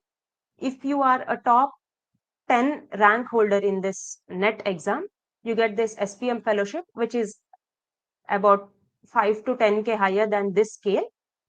Recently, a quad fellowship has been started among 4 nations of the world, where India is one of them. I think India, Australia, and other 2 countries, Japan and America, I guess. So students from these 4 countries will be selected for this quad fellowship based on your CV. Then you will get about 80,000 per month, including your some foreign exchange programs. And all the quad fellows from all the 4 countries, they will be meeting sometime. So it is like they are creating a hub of intelligent minds for basic science. And the other one is the PMRF, which was mentioned by our last speaker, again, which gives about 70,000 per month. But I think the criteria for PMRF is you have to have your master's from one of the central universities like IITs or IISc. So this has some rules. You can just have a look from their websites. So once you get into a PhD, that's a unique journey. It's unlike any other courses you have done before, because in BSc, MSc, all our friends are moving ahead together. So you finish your first semester, you finish your second semester, 3, 4, then the course is done. Everybody has the exam on the same day. Everybody is studying the same material. Everybody is doing the same assignment. So you can copy or you can at least ask for help. Whereas in PhD, it is an independent project. It's an independent journey. You cannot compare, because somebody's project might work, somebody's project might not work. Somebody who was scoring, say, 90%, or who was a topper in the previous courses, maybe he's trying out something very difficult in the project, which is time taking. For example, some experiments, you have to observe it for, say, 48 hours. So every experiment takes 2 days, whereas somebody else who is preparing some quick reactions, the results will come out in just, say, 2 hours. So everybody's work will be very different. So I think it takes some time to get into the mindset of how it is in PhD. It will be like very different for each person. It depends on in which lab you are, in which institute you are, how is your guide, what is the work pressure, what type of project you are choosing. And like sometimes some external factors, like we were here during COVID times where something breaks down, the engineer cannot come and fix here. It's not your fault, but your project will be put on hold. So all such things will determine how soon you get your degree. So it is a something unique journey, but you will enjoy it at the end of the time. So it's just a saying here, like in PhD, they say don't ask when will you graduate, because even the student would not know. Then they would should not ask how is your thesis going, and when how I mean has your paper got published. So these are some questions they say you don't ask, because the PhD student will be generally frustrated. But if you are enjoying your project, if you are very curious about knowing more about things, then I think PhD is a good career choice, because it will never stop. The more you learn, the more questions you have. So in that sense, PhD is a nice option for those who are curious. So once you take this path, that is the most conventional path for pursuing basic sciences, like do a PUC, BSc, MSc, or do a dual degree of this, do a PhD, or again a dual degree here. Then there's a postdoc where you do a independent research. That is, you are not a professor yet, but you are not even a PhD student. So you design a project and you do it in somebody else's lab. You have not set up a lab yet. So it is something between a PhD degree and being a professor. So it's a postdoc and then be a professor. It's a conventional path. But apart from this, there are many other diversions you can take. And given the scope these days and given the financial help you get, there are a lot more opportunities opening up every few days. So for BSc, MSc, you can go abroad if you want to, but I'm not very sure about the funding for these courses. However, for PhD, postdoc, or for your professor job, you can always go abroad. There are a lot of funds, scholarships available. So you can apply if you have a good publication or if you have a good recommendation in MSc. You can apply for PhD in any universities in US, UK, Australia, Singapore, whatever you want to. They will call you for the interview. These days, it's generally online interview, so you need not even spend for your flight tickets for interview. And once selected, you can do a PhD. The idea of doing science in other countries is slightly different from what you do in India. So it's a good exposure. If you want to give it a try, you can. So even after PhD for postdoc, you can go abroad, and of course, even you can join as a professor in some foreign institutes as well. So apart from this is the normal academia, what you call. This is the career path in academia. So postdoc, then you can be a scientist in some research laboratories, or be a faculty. Apart from going to academia, you can also join industry. That is where you will hold a position of technology development or application engineer. So during your PhD, you will have used many instruments or you will have used many techniques. So you can either develop the instrument with your techniques, or you can improve the already existing instruments. So that is where the industry will need a PhD graduate. And the PhD graduate will know what are the problems in that instrument, so that he can also give an idea about how to improve it. And apart from that, like after doing PhD, if you think research is not what I enjoy, you can also get into some journals. Journals are those where you publish your projects. So they will need you with some background of science for editors or to manage the incoming journals. Or if you are somebody who is interested in art, then you can be a scientific illustrator. These days, doing good figures or doing good videos to explain your research is very big, popular. So this is, I recently heard it's being paid very well, even a scientific illustrator. And I think these days even startups are growing up. So even this could be a career option after PhD. And after that, you could end up doing any of this. Uh, this is Professor H.C. Verma. People who have read physics might know him. So he is a very good teacher. So, and he has also written so many books for physicists. So you can be such a nice professor if you pursue basic science.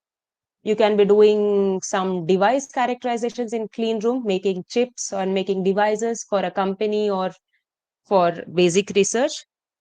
You can be doing some exotic electronic experiments. You can be a computational physicist or computational scientist where you don't deal with real materials but write codes for everything. You don't have to have silicon wafer like this. You can see how silicon bonds to some carbon just with the computer and running a code. You can image such graphene monolayer. You can do some optic experiments, or like our previous speaker said, you can take some interesting images of space. So those were the options. Now coming to what happens in JNCSR, that is where I'm doing my PhD. So JNCSR offers these courses. One is the integrated PhD. When I joined, it was material science, but now they have made it to a physical science so that the degree will be more physics oriented. So as I mentioned, this is a 7 years course. This will give you both MS and PhD degree. But if you are already an MSc student, then you can come here for PhD. The admission will happen in CPMU and TSU unit. CPMU is a chemistry and physics of materials unit where mostly experimental work happens. And TSU is a theoretical sciences unit where mostly work happens in the computer. Like I said, it's like simulating the material in the computer. You don't deal with real materials. You write codes and study what are the forces or what is the property that's changing. Apart from that, you have a diploma course that is PGDMS, that is PG Diploma in Material Science. People after MSc come to this course before going to their PhD. So this is for their research experience. You have to do a coursework as well as research. This is just for the exposure, and also you get some time to see whether you really want to get into a PhD, which will take your 5 years. So this is something, a bridging course.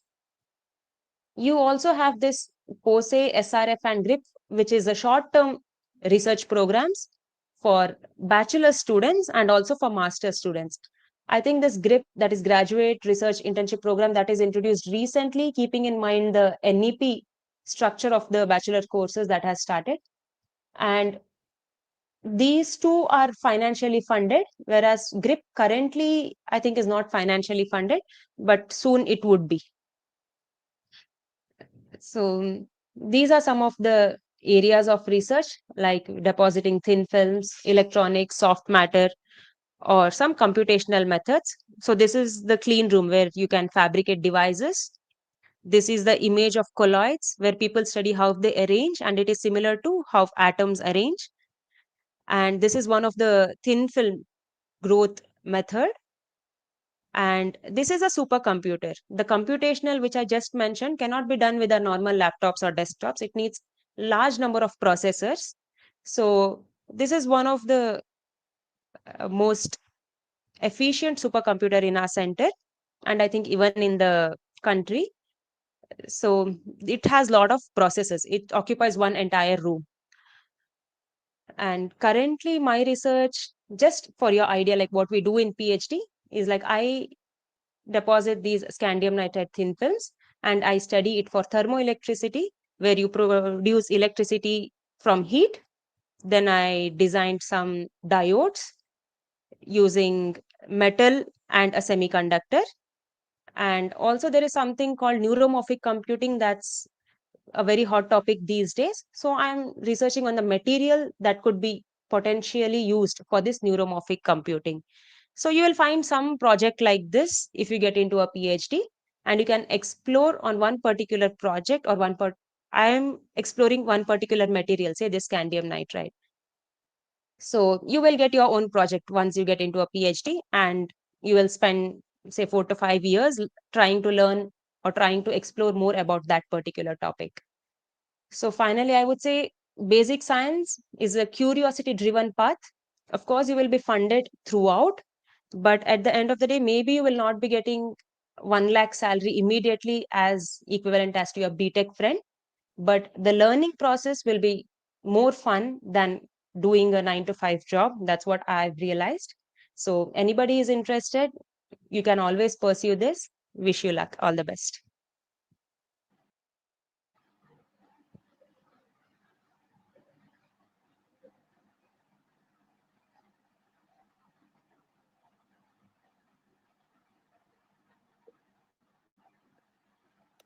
Thank you, Dimahi, for your wonderful presentation. Thank you, ma'am. Audience, if you have any questions, you can write in the chat box or unmute yourself and ask.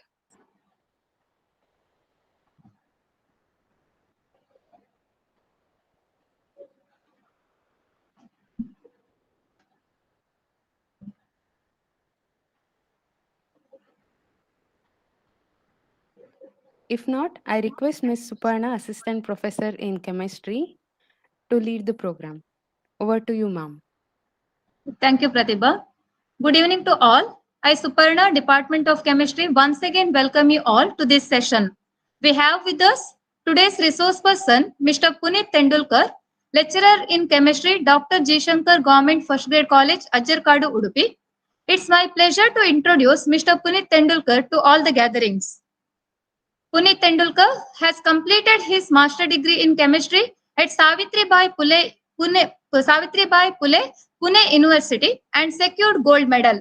He has completed diploma course certificate through project-oriented chemical education conducted by JNCA SR Bangalore. It's very proud to say he is one among the 10 students from all over India who will select for POSI. He has selected for Inspire Scholarship. He has cleared Karnataka State Eligibility Test, National Eligibility Test, and Graduate Aptitude Test for Engineering in Chemical Science. He has secured 5th rank in BSc degree, and he has selected for Assistant Professor and currently working as a lecturer in chemistry at Dr. G. Shankar Government First Grade College, Ajjarkadu, Udupi. With this brief introduction, I heartily welcome Punit Tendulkar to this session. Thank you, May ma'am, I- for your introduction. Yeah. May I now kindly request Punit Tendulkar to take over the session? Yeah, good evening, everyone. Myself, Punit Tendulkar, as ma'am introduced. I'm not such a big person. Presently, I am working as a guest lecturer in Government First Grade College, Ajjarkad. Directly jumping into the topic, there is nothing left, I guess. My senior Dimai has told all the opportunities which are there for the presently for BSc and MSc student. But still, I will talk about how interesting my BSc journey was. So coming to first, when I came for admission, I had secured good rank in CET, CET Common Entrance Test, and I had got nearly 1,300 something rank. But when I came for PPC for admission, everyone was asking, why are you getting mad, or just why are you coming for BSc? I said my interest is basic science, nothing else. My interest is basic science. My sister has done engineering. It is I have seen her. I am, but my interest is actually basic science. Okay. Next, coming when I started my journey, there was no friends with us. Okay, there were no friends. We had come from a different background. We had come from different place. We had come first time to the PPC, so I had no friends at all. When joining after joining PPC, no, first thing I got was many friends, because In when you come for graduation level, you'll be like BCom students will be there, BSc students will be there, BCA students will be there, every students will be there. Such environment is needed for studying this basic science. You must come all together and study this basic science. Some BCom students were coming to me and asking me how interesting is basic science. And I was like, I was just introducing them the subjects of physics and chemistry. They were like, wow, we must also have taken science. Such interesting topics is was there in our BSc classes. Next thing is, what are the benefits of doing BSc? Everyone has a notion that after BSc, MSc are mere teaching. All of them has this mindset of BSc, MSc, and teaching. But BSc, after BSc, you can also go for IT jobs. After MSc, also you can go for other, like after BSc, you can go even for MBA. After BSc, you can go for MSc. After BSc, you can do BCA also. Okay, there are wide opportunities. You can go for industries also. You can work. You can get some PSU jobs also after BSc. So don't worry that you will only be like guided into the MSc jobs, or you'll guide into the MSc related jobs or teaching jobs. There are a lot of opportunities in getting into the BScs, wide range of opportunities. Because when I was studying BSc, it was a triple major, but now they have changed due to NEP. The subjects have been changed. But during when we were there, we were studying physics, chemistry, and maths. So in this 3 years of journey, you will be understanding which topic you are most interested. When I joined BSc, I am sincerely saying that when I joined BSc, I had interest in maths. But after joining BSc, the my perspective changed completely. Okay, maths is also a good subject. This is not, I'm not saying it's a bad subject, but after joining, I discovered my interest. After I joined this BSc course, I discovered that there is something interesting in chemistry. But after that, I tried to cover subjects in chemistry. I read all the books. Then it made me still more, what you say, still more interested in this BSc journey towards chemistry. First, I had imagination. I will do MSc. I will do BSc in mathematics and MSc in mathematics and go for some teaching jobs. But after I joined BSc, our it may be the if what you say, effect of the teachers also, that we have what our interest came into the this BSc chemistry line. But still, I was like, how did I change? What made me change? I was thinking that thing. Okay. Next is, as ma'am said, I have done a project oriented chemical education program. It is a chemical education program. So you might be having, what is this program? As my previous speaker said, she is a PhD student in Jawaharlal Nehru Center for Advanced Scientific Research.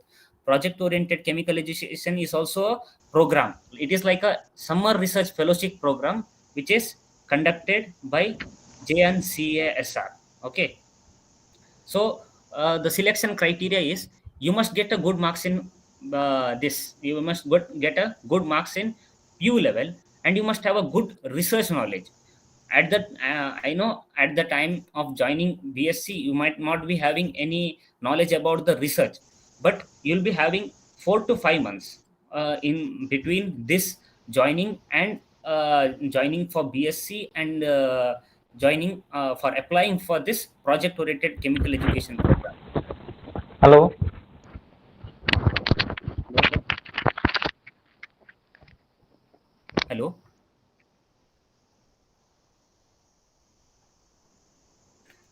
In between this 4 years, you will develop in studying. If you have little knowledge, how to use Google, then you can see what type of research is going on, and what type of work is going on in different laboratories all over the India or all over the world. So you can just go and search in different websites. You must just apply to them offline. It is an offline application. After that they will select all over in all over India. They will select one people from each state, from one people each state. After selection, this takes in the month of February. Every people, one only one candidate will be selected from each state. Okay, so I was luckily selected from Karnataka state, as I had good marks in PUC, and I had written research related to some solid state materials. So they were impressed with my write up, and they had called me for this project oriented chemical education program. This program is basically a 3 years summer internship program, in which all the 3 years in the summer holidays, May, June holidays, you must go and work there as a research intern or a project intern. In the first year, there will be basic laboratory work which are taking place in that research institute. I did in JNCSR, so I'm speaking about that only. First, for the first year, we will be having common lab. There will be viva. All the professors who are working there, all the professors who are working there will come, and they will introduce their research to us, and they will just give a there will be some written exams. As usual, there will be some written exams that no one cares, but there will be good research. They'll put a research step, means how to proceed further in research. In the second year you will be allotted one laboratory. Like, I got it Sebastian Peters lab, which is a solid state laboratory, because my write up was related to solid state laboratory. So after that, I got a mail from him. So you will be working this and this, please study this and come. So I was like searching his PPT last years. In the first year, he has done some PPT, and I was searching, and with that some background. I didn't have much what you say much knowledge about that topic. I went to his laboratory, and his laboratory people were very good, and they were teaching me how to use different types of instruments and all. The one interesting topic is, in this second year of POSI program, you have to work in lab, you have to write the exam, and you will have to give a interview, in which it will be a interview of like PhD level, because they will be expecting you such answers. And if your answers are not good, then it's fine, they will not say anything. But if you are doing well in this program, no, they will directly take you into the PhD programs. Such opportunities you shouldn't miss. After 12th, please, if you come to BSc, please apply. If you come for BSc chemistry, now there is there is a tagline, BSc chemistry. So after, if you come for this, please apply for this program. And for biology, there is also a program called as POB, project oriented biological education. You will be working in molecular biology lab. But in this POCE, you will be working in project oriented chemical education program. You'll be working in material science department, theoretical science department, or laboratory science department, laboratory chemistry department. But if you go for project oriented biological education, you'll be working in the biological related laboratories. In the third year of this POSE program, you'll be only having complete research work. You'll be doing an internship for 2 years, internship for just 2 months. And yeah, you know that research is not a 2 month program. You'll be having only little bit of what you say results. But if you are interested, and if you have some interest in these programs, then you must go for it. Go and select the right way you want. Just don't blindly go for, you think if you have placements in engineering, just don't blindly think about that, and don't blindly think about engineering only. Just think which one you like, which one ನಮ್ಗೆ ಏನು ಮಾಡಿದ್ರೆ ನಮ್ಗೆ ಇಷ್ಟ ಆಗ್ತದೆ, ನಮ್ಮ ಮನಸ್ಸಿಗೆ ಏನು ಬೇಕು ಅದು ಮಾಡಬೇಕು. Okay, just not my friend suggested this or my relative suggested go for engineering. Just don't do that. Which you like, just go for it, and you will start exploring. When I came for BSc, I didn't knew about only about Inspire fellowship. ಬಾಕಿ ಏನು ಗೊತ್ತಿರಲಿಲ್ಲ ನನಗೆ. But after coming for BSc, thank God. I had discovered many opportunities. I came to know about Kishore KVPI program, Inspire program. There is an summer internship programs also, and you can go for if you are having from mathematics, then MTTS program. You after only you have to keep a step in a correct direction. Then you'll go exploring. You'll go exploring. I'll challenge you. If you don't go explore, you just will go exploring everything. Okay, on yourself will go exploring everything. So just select the right path which you want. Don't just go blindly with them. And coming to the benefits of this POSE program, it was a 3 years program, and in that 2 years you'll be 2 years means 2 months every summer. You will be working in different laboratories, and you'll get research experience, hands-on research. You'll get a good contact of guides also. So if you are good, having a good work, then your project maybe get converted into PhD. They might absorb you into the PhD. JNSR sir is a very good institute. Okay, my senior is also doing research in material science there only. Last speaker Dimai. It is a good institute. If you are getting good, if you are getting into the PhD in JNCSR, then it is well and good. So just and you'll get this program will benefit you in the Inspire fellowship. In Inspire, if you know that Inspire is a fellowship funded by DST, Department of Science and Technology, for BSc student, for the basic science students. Okay, so in that 60,000 you get as a scholarship, and rest 20,000 for project work. Okay, so if you go for this POSE program, or if you go for SRFP program, Summer Research Fellowship program, this 20,000 may be claimed. I have claimed this for 2 years. So I have taken complete benefit of this Inspire program. There is also other they will provide you their fellowship only. That is also 10,000 per month, and Inspire is also 10,000 per month. Don't worry about the money. The experience from where you develop your research knowledge, from the experience where you get develop the research knowledge, is very good in JNCSR. Okay, and next is MSc. Okay, coming I said in the beginning, I have said that BSc means MSc means teaching job. All of this have a particular notion, but you might have listened to a previous speakers, and she might have said different types of variety of what you say varieties of opportunities. So that only what I said. Just when you enter, you don't know anything, but after that you will be exploring each and every step. You will enjoy your every day in BSc, but yeah, enjoy your each and day in your BSc. The reason why to take chemistry is chemistry has a wide range of opportunities. That chemistry, I am because I have done MSc in chemistry. I'll speak only about chemistry. So chemistry has a wide range of opportunities. You can also go for material science after doing BSc chemistry, as my senior is doing now. And next is exam for MScs. The exam for MSc, my previous speakers might have told. I'm not boring you because I'll wind up quickly, because my previous speakers might have told you all these things. MSc, I had cleared CUCT, Central University Common Entrance Test, and I got it first in Central University of Rajasthan.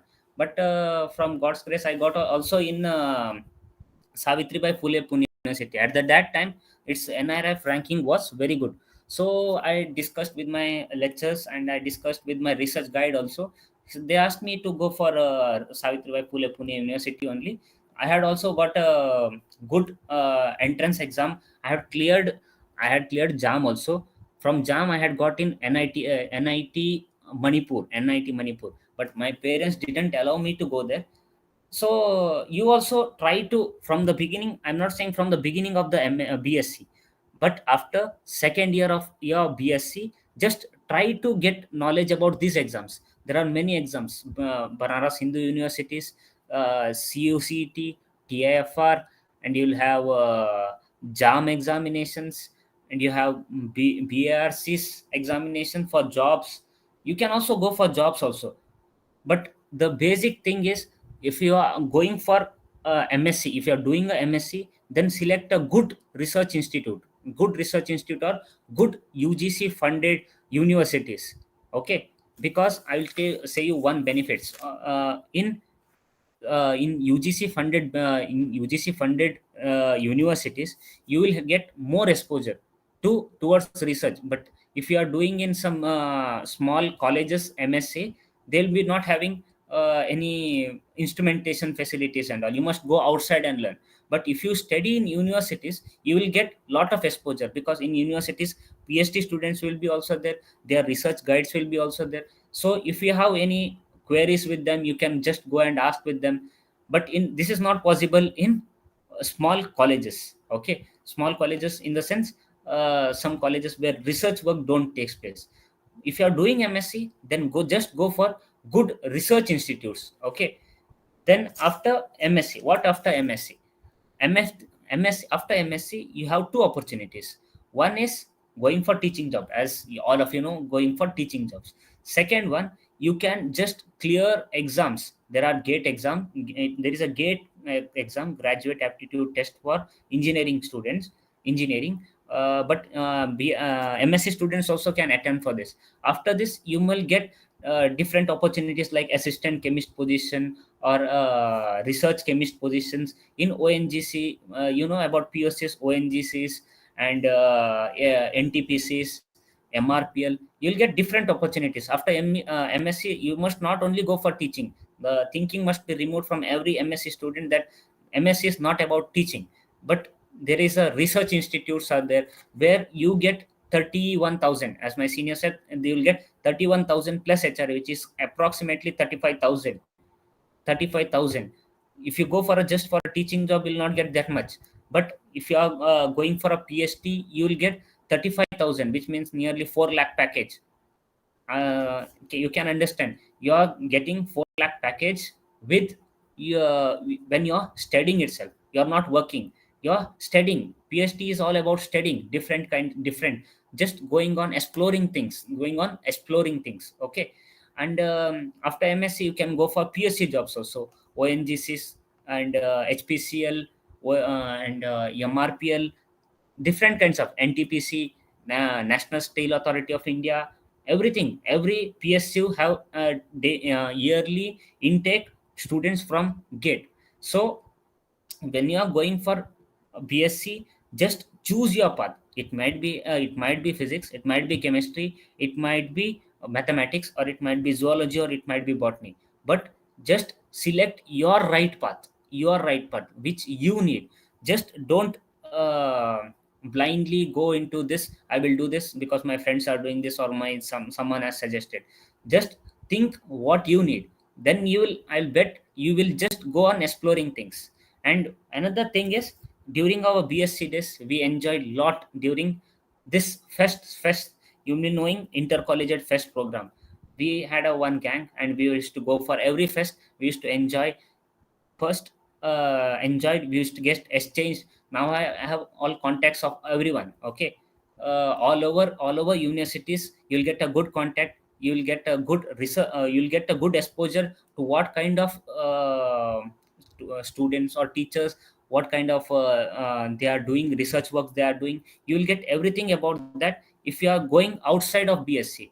Just going for fest, or just meeting your friends, just attending the conference will give you this exposure of what is taking place outside your place, outside PPC, or just for example, outside PPC, what is taking place.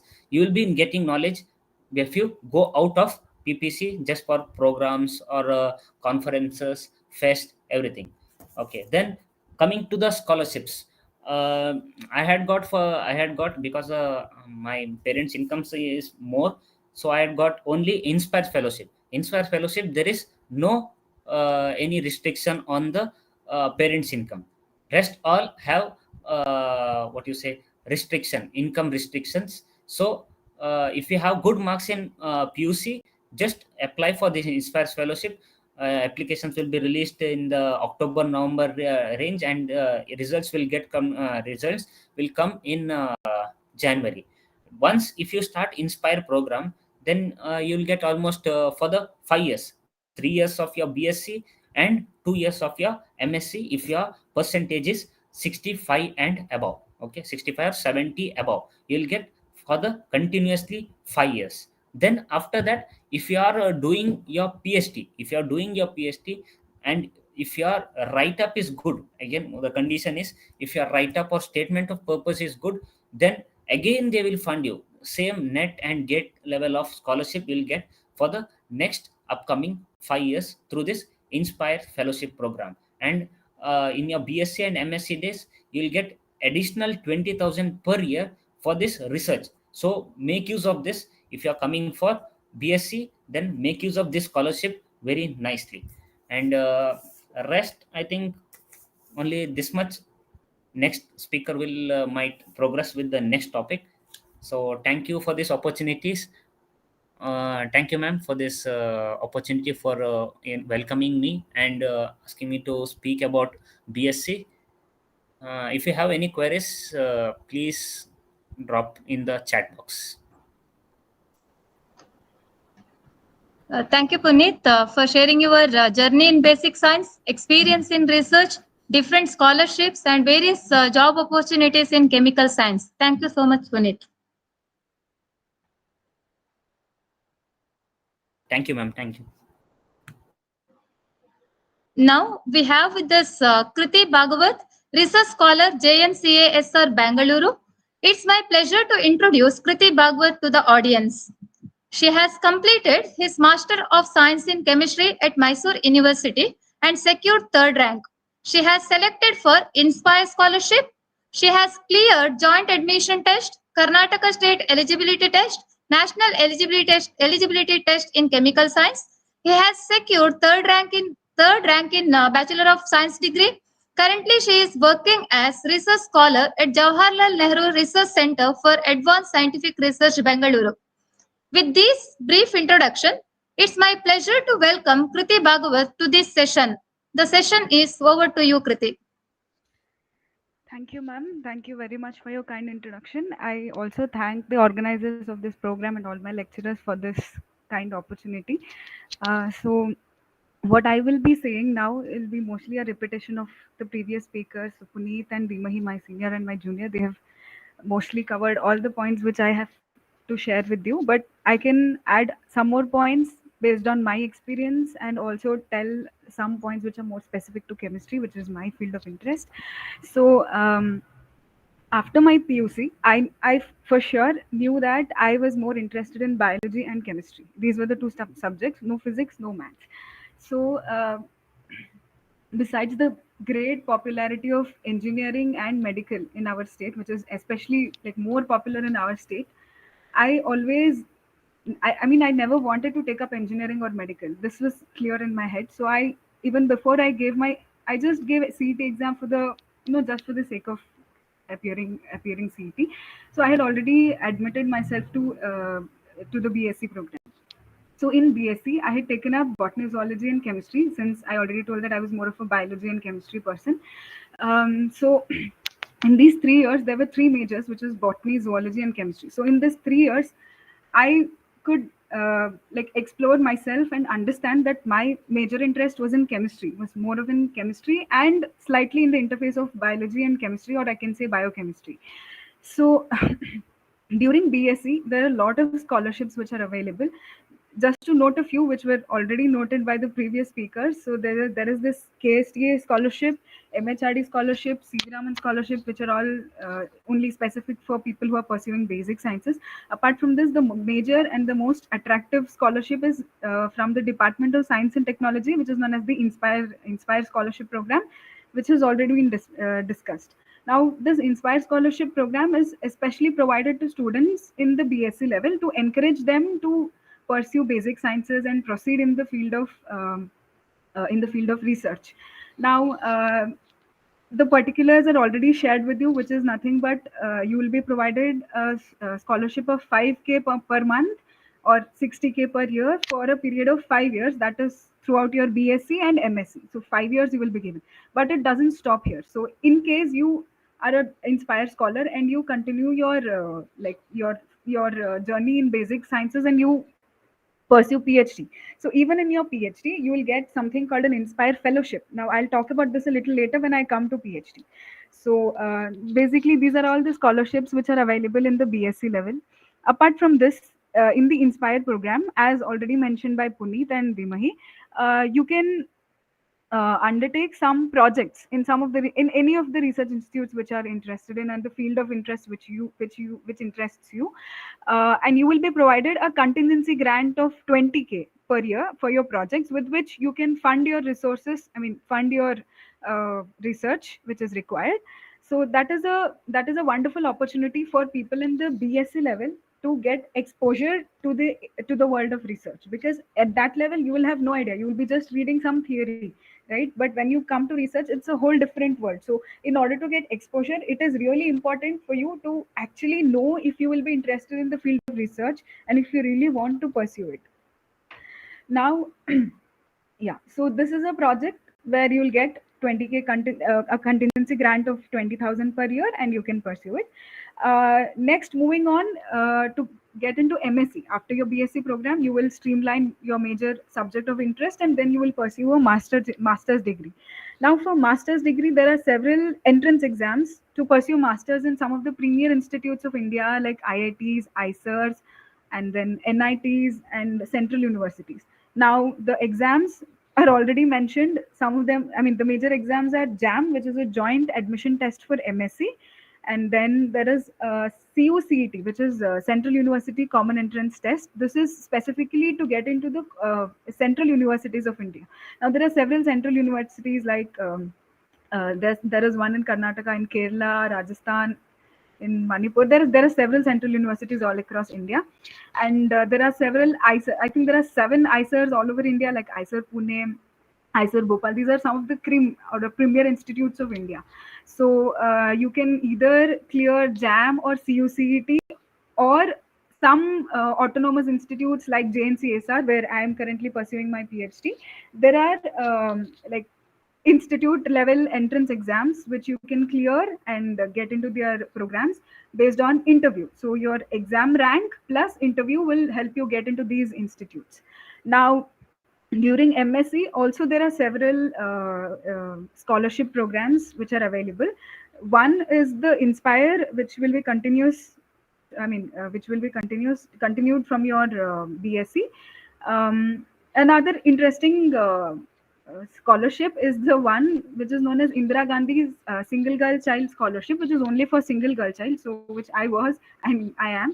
So, people who are single girl child can avail this scholarship as well during your master's, 2 years of your master's program. Now, this is regarding the scholarships. Now, coming on to the research exposure that you can get during your MSc. Now, there are several institutes which have summer research internship programs, or SRFP, summer research fellowship programs. The main organizer of this program is known as Indian Academy of Sciences. Now, this is a combined program all over India, which is known as IAS SRFP.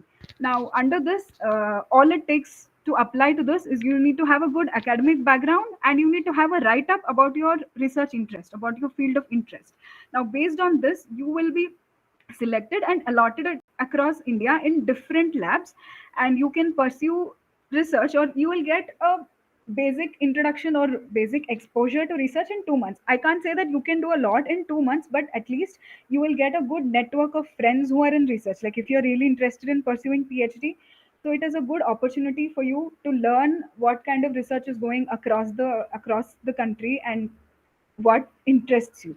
So this is one of the programs. Apart from this, institutes like JNCSR, where I am studying, there are some programs. There is one recently introduced program known as the GRIP program, which Dimai just spoke about.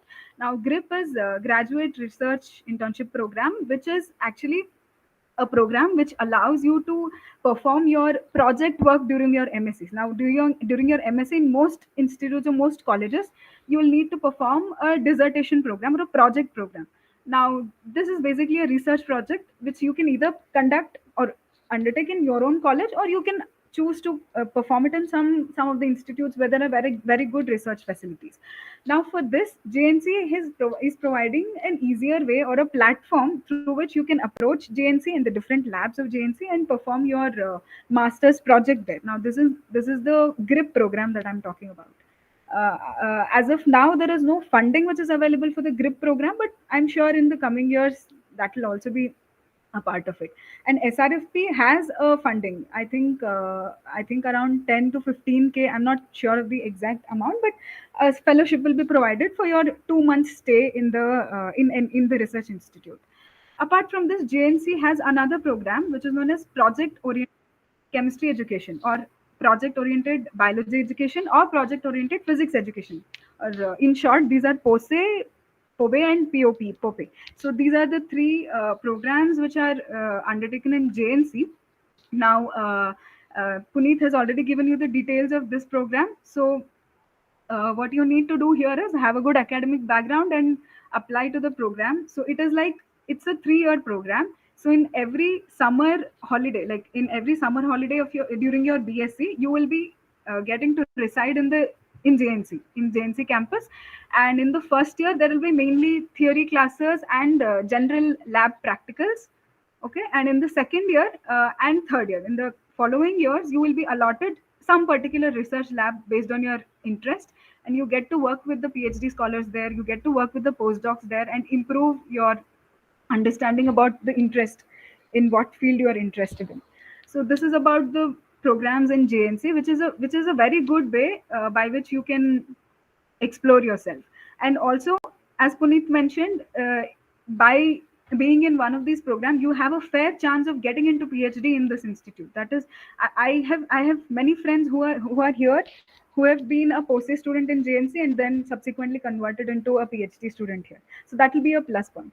Plus, being part of any of these kind of research programs or internship programs will increase your chances of getting into a PhD program, because when you get into PhD, professors will look for people who already have at least a basic idea of research. They have a prior research experience. So having done a 2-month project is also sufficient enough for you, I mean, for the professor to consider you as a worthy candidate to work in their lab. So this was I had gotten my SRFP in IASC, which was an organic chemistry lab. So because of that, I can say it was really helpful for me during all the PhD interviews that I attended, because there were more questions on the research project that I was working on. So that was really helpful for me. And coming on to PhD, as previously told, there are mainly 3 modes of entry into PhD. One is the CSR NET exam, which is very popular. Then the next one is the GATE exam, and the third one is the Inspire mode. Now in NET, like Bhimahi shared already, there are 2 cutoffs. One is for the lectureship, which is a lower cutoff, and a higher cutoff, which is for the JRF, that is Junior Research Fellowship.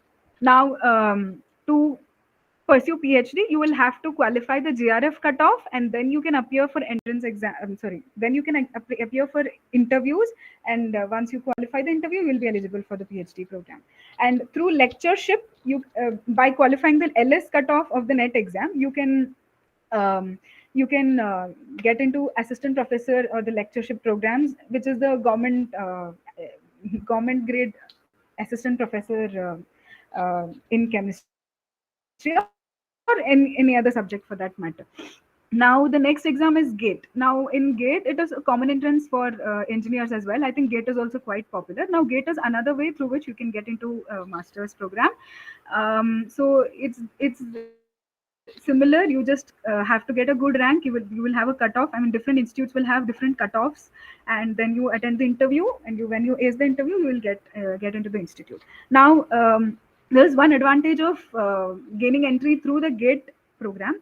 You can being a GATE scholarship student, you can apply for something known as the PMRF, which is a Pradhan Mantri Research Fellowship program.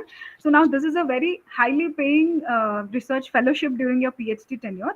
So the criteria for this PMRF fellowship is that you need to have a good GATE score, okay, a good GATE score plus CGPA of, I mean, I'm not sure of the cutoffs currently, a particular CGPA in your masters and a good gate score. So this will get you through PMRF after an interview.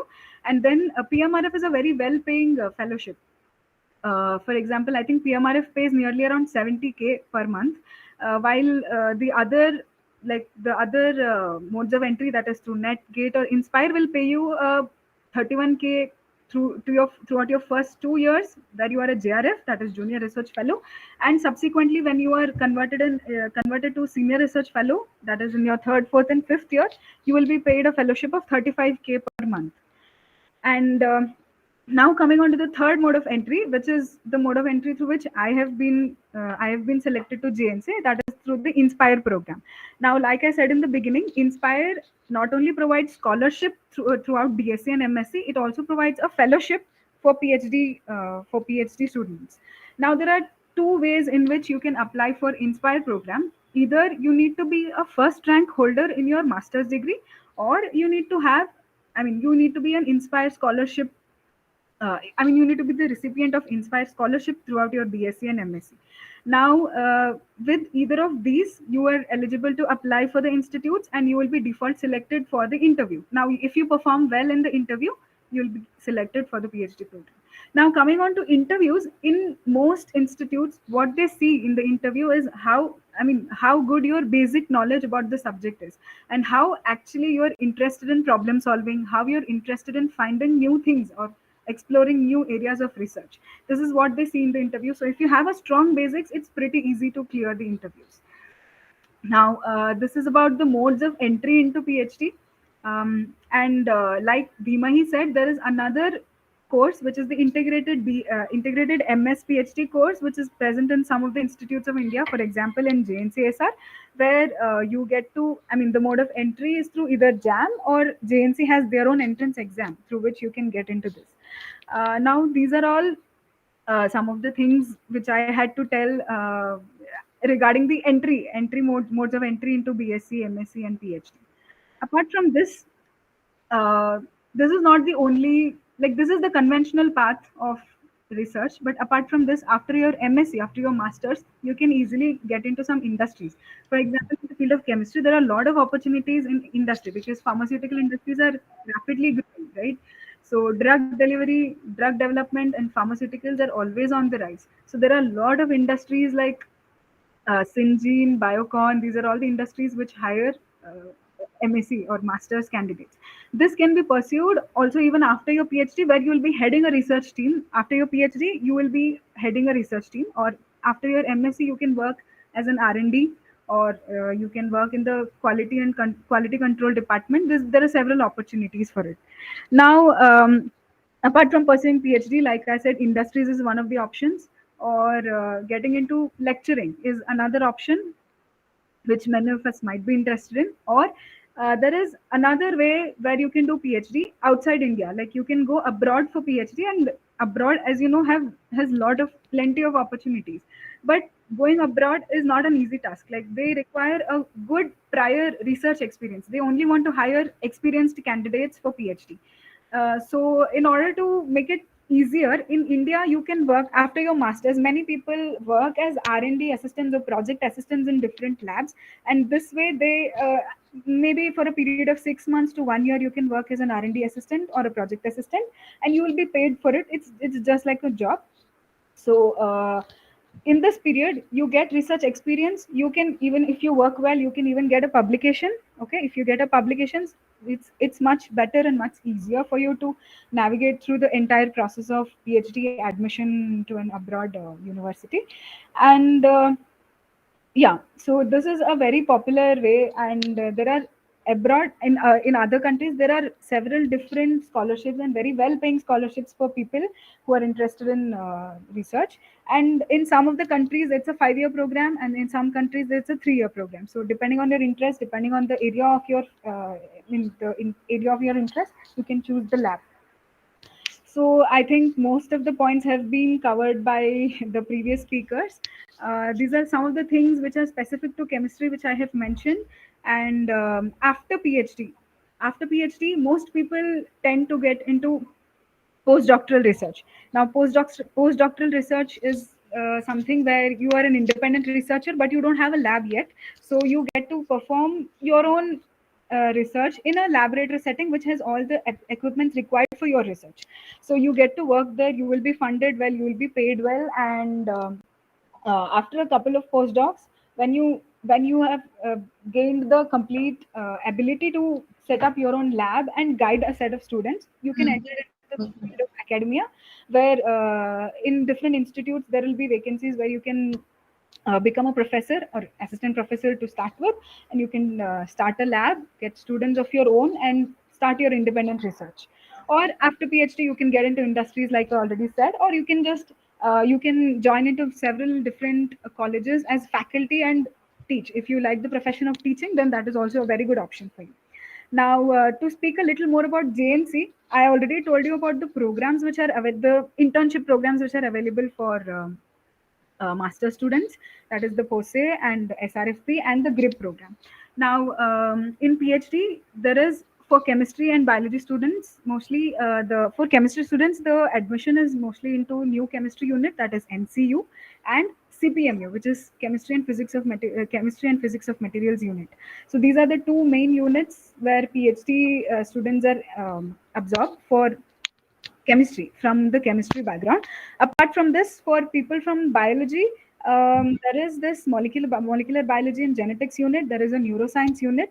Okay, so these are the units where biology students can get into. And for physics, like Bhimahi already mentioned, there is theoretical sciences unit for computational studies, and as I already mentioned, CPMU, that is the chemistry and physics of materials unit. This is for people from physics background. So these are the opportunities in JNC, and in these institutes like JNC, IASC, or different IITs, there are excellent research opportunities. There are a lot of facilities which are available for you, and you will never have to wait. Like your work just keeps on going. So very sophisticated equipments are available for your research, and you get a very good network. You can even have collaborations with multiple countries, collaborations with different professors or different labs throughout the country or other countries, and you get very good access to uh, what can I say, very good access to top class research in such premier institutes. So with this, I think I've covered most of the things which I wanted to say. And one sad thing is that although I am in a research institute which is in Karnataka, there are very few people from Karnataka in this institute, and that is a really sad thing for us. There are hardly some 20 to 30 people here, in a total strength of say 500 or 600. So, like Bhimahi already mentioned, a vast majority of people in research field come from the state of West Bengal. So.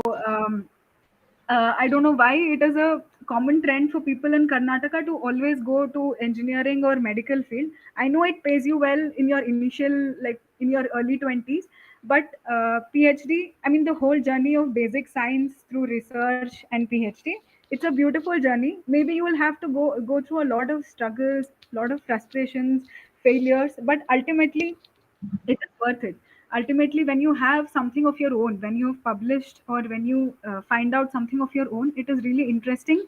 And the doctorate uh, and the doctorate that is with your name will really make it worth it.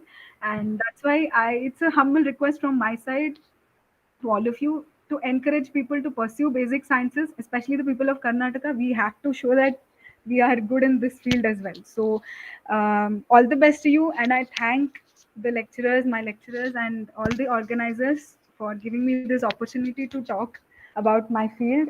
And thank you very much. If there is anything you would want to ask me, you can ask me here, or you can put it in the chat box, or you can even send me an email. I'm happy to help you all. Thank you and good luck. Thank you, Kruti, for sharing your knowledge in research, various competitive exam, different internship program, and opportunity in basic science. Thank you so much. Thank you, ma'am. One more resource person of today's program, Mr. Nishan Karkera, Senior Executive Quality Control Department, Life Pharma US FDA Approved Plant, Dubai. It's my great pleasure to introduce Nishan Karkera to all the gatherings. Nishan Karkera has completed his master degree in chemistry at St. Aloysius College, Mangaluru. He has 5 years of working experience as analytical research scientist. He has completed DCA course and pursuing regulatory affairs distance learning course. Presently, he is working as quality control senior executive at Life Pharma US FDA approved plant Dubai. With this brief introduction, I welcome Nishan Karkera to this session. I kindly request Nishan Karkera to take over the session.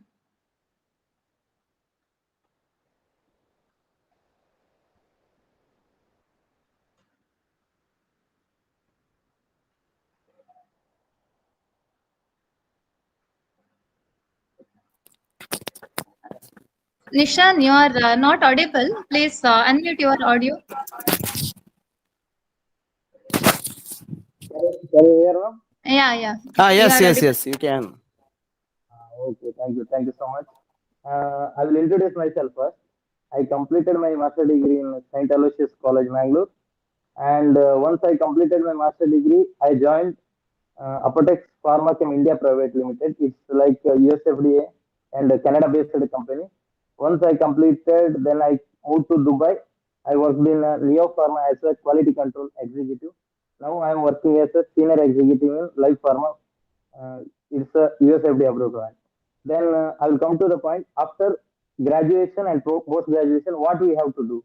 That is the major thing. Every student he should think about that. First, like once you completed the MSc, you should first of all you should have a basic knowledge should be the very good because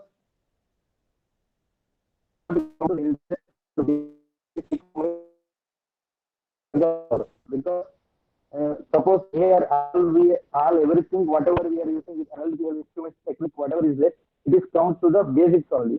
You can't ignore any organic chemistry, inorganic chemistry, or physical or anything because each and everything it will come to the chemistry in the analytical chemistry background. Well, suppose what I will suggest once you have completed the master degree, try to get a campus recruited any like Mangalore University suppose you are going or any university you are going, you just try to get a campus recruited because it is not easy because industry now industry is very competitive. Suppose industry if you are coming means I think 98 78% 90% like that because people are very talented. Suppose your basic knowledge is very good, definitely you will get into good job and you can get a good salary too. What I will prefer once you completed the MSc, just go to the analytical research and development department. Why I will say, if you go to the analytical research and development, you can learn the so many analytical instrument techniques as well as method development, how drug we will develop and everything, whatever is there. Suppose you are taking any tablet means what is the content will be there in that and whatever the material will be there, what is the physical and chemical property of that molecule, then how to identify the is that drug contain what and all related substance is there. These all things we need to check. So better you search the analytical research and development department as well as if you are very much interested in organic chemistry, then better to go for the research and development department. Research and development department is also very good because if you are giving the any molecule anything, you have to know the how to synthesize the molecule, how to structural elucidate the molecule. So my suggestion is if you get any molecule, you should know the physical property, chemical property, uh, even though molecular formula, structural elucidation, everything you should know. Then, if I come to the next point, it's like chromatography and non-chromatography techniques. Chromatography technique, it will comes under the high performance liquid chromatography, gas chromatography. Then non-chromatography section, you can find so many things like loss on drying, residue on ignition, then so many physical and chemical properties you can check. But in the spectroscopy, there is a wide range of opportunities there now. Even you should now people are like just they are thinking engineering doctor only getting the good salary. It's not like that. If you are really having good knowledge, you can get a good salary. very good knowledge, you can also earn more good. Then about the instrument requirement. Requirement is nothing but it's like you have to be the good knowledge as well as you are the subject matter expert, and your the basic knowledge should be the very perfect. If your basic knowledge is, suppose I will tell, suppose UV or IR, any instrument you are using, infrared spectroscopy, I hope you all know infrared spectroscopy or ultraviolet spectroscopy. You you know only UV range or IR, what is the bandwidth, this it will come. If you know the fingerprint region only, you can explain the infrared spectroscopy. IR spectroscopy is wide range actually. If you know the at least one instrument is a very thoroughly, you can serve. If you are a basic knowledge less, then definitely you will struggle more. Then after coming here again, you will get struggle more and more. Then I will come to the any. I will tell about the chemistry. Chemistry is like in our life, it's normal. I mean, you can say like it's every day you can see the chemistry. If you just I will tell you example. If you are giving the sodium chloride, at a time you have to tell immediately physical and chemical property of that molecule. That much thorough you should be there. What is the boiling point, melting point, everything you should tell, and you should explain each and everything. If you are giving one molecule in just industrial experience, I will tell. If you are giving the any molecule, first we have to identify what is the UV and optical rotation, refractive index, and what a water content value. Everything you can explain together, and you can tell about the that total molecule. So now molecular formula is very important, as well as you can you. I hope all of you know Woodward Fisher rule. Woodward Fisher rule is tells about the lambda max of the molecule. Lambda max is maximum observation of molecule. It's a theory part, but that theory how to utilize in the industry, it is a very critical part. If you are coming to the industry, one molecule you are giving is how you have to identify. That is the point. That you have to structurally, first you have to characterize the molecule. Characterize, you have to check the melting point, as well as by that fingerprint region checking by the IR, and UV range you can check the lambda max. Refractive index, you can check the sign of the angle of incidence by the sign of the angle of refraction. Snell's law it will indicate. Then SOR, specific optical rotation. What is a dextro rotatory? What is a lever rotatory? Everything you need to check, and you have to explain. So for this all, your basic chemistry is a very important. That's what I will. Even though impact name how to see, then if you are done organic chemistry, you better if you're going for the industry field means just you can choose the R&D, research and development.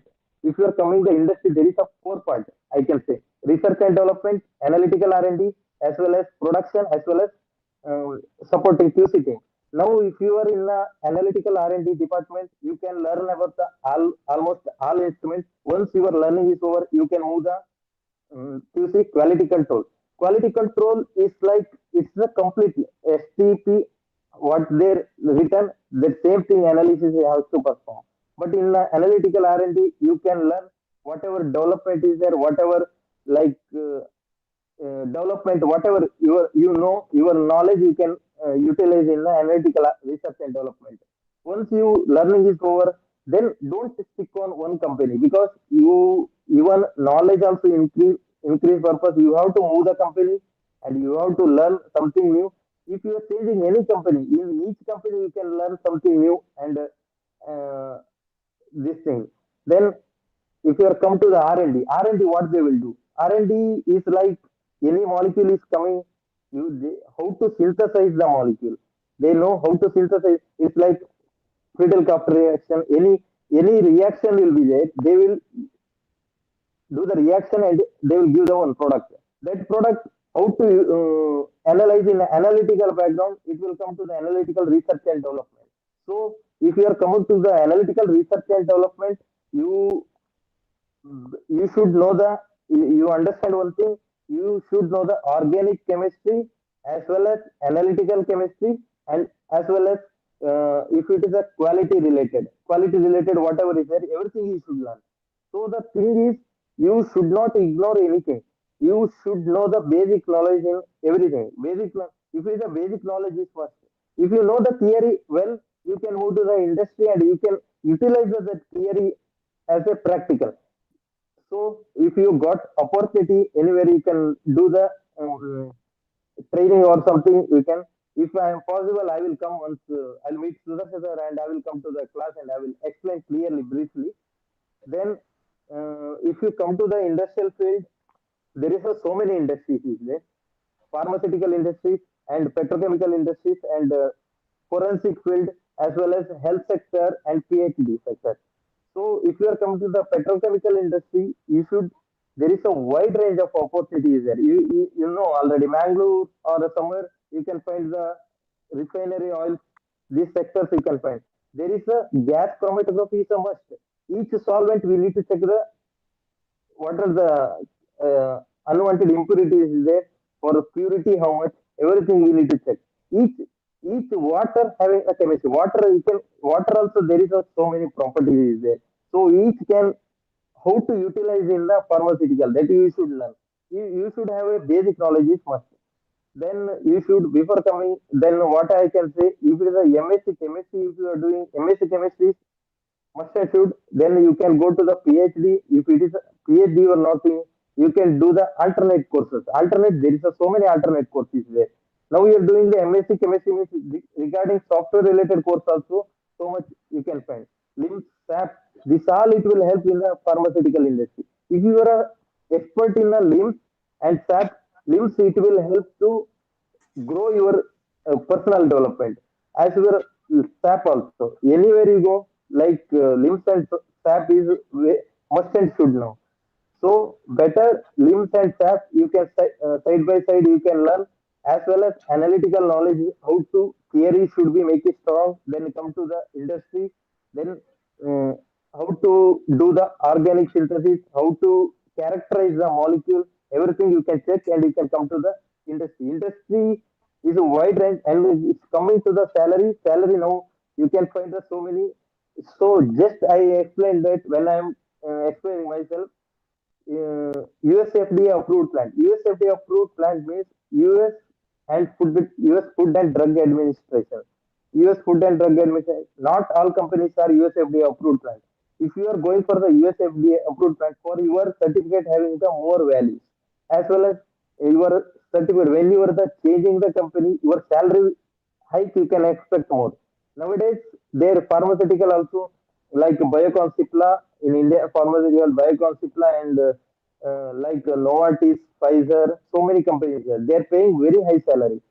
Now Biocon they started on biosimilar products also. Biosimilar products they are paying currently 40-50,000 initially. Then if you are really you want to move in same field, day to day you have to read, day to day you have to improve yourself, and you have to explain, like what I can say, you have to improve yourself more and you have to utilize that whatever you learned in the pharmaceutical industry.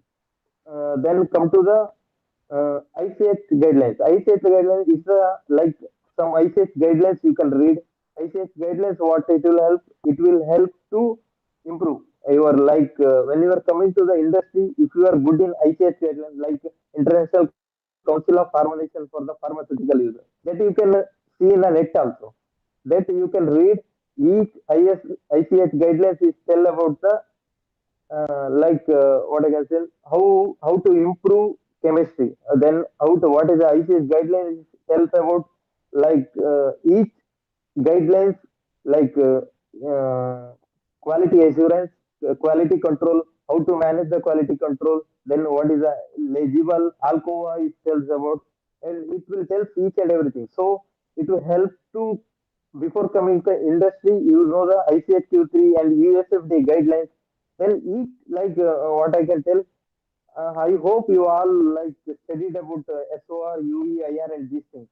For this, all having the USFDA guidelines is there. USFDA chapter 1, chapter 2, chapter 3, up to 14 chapters. You can read that one before coming to the industry. You will improve not only when you are coming to the MSc, when once you completed the MSc, everything ICH, USFD guidelines known means very well. Then I will come to the LIMS and SAP software.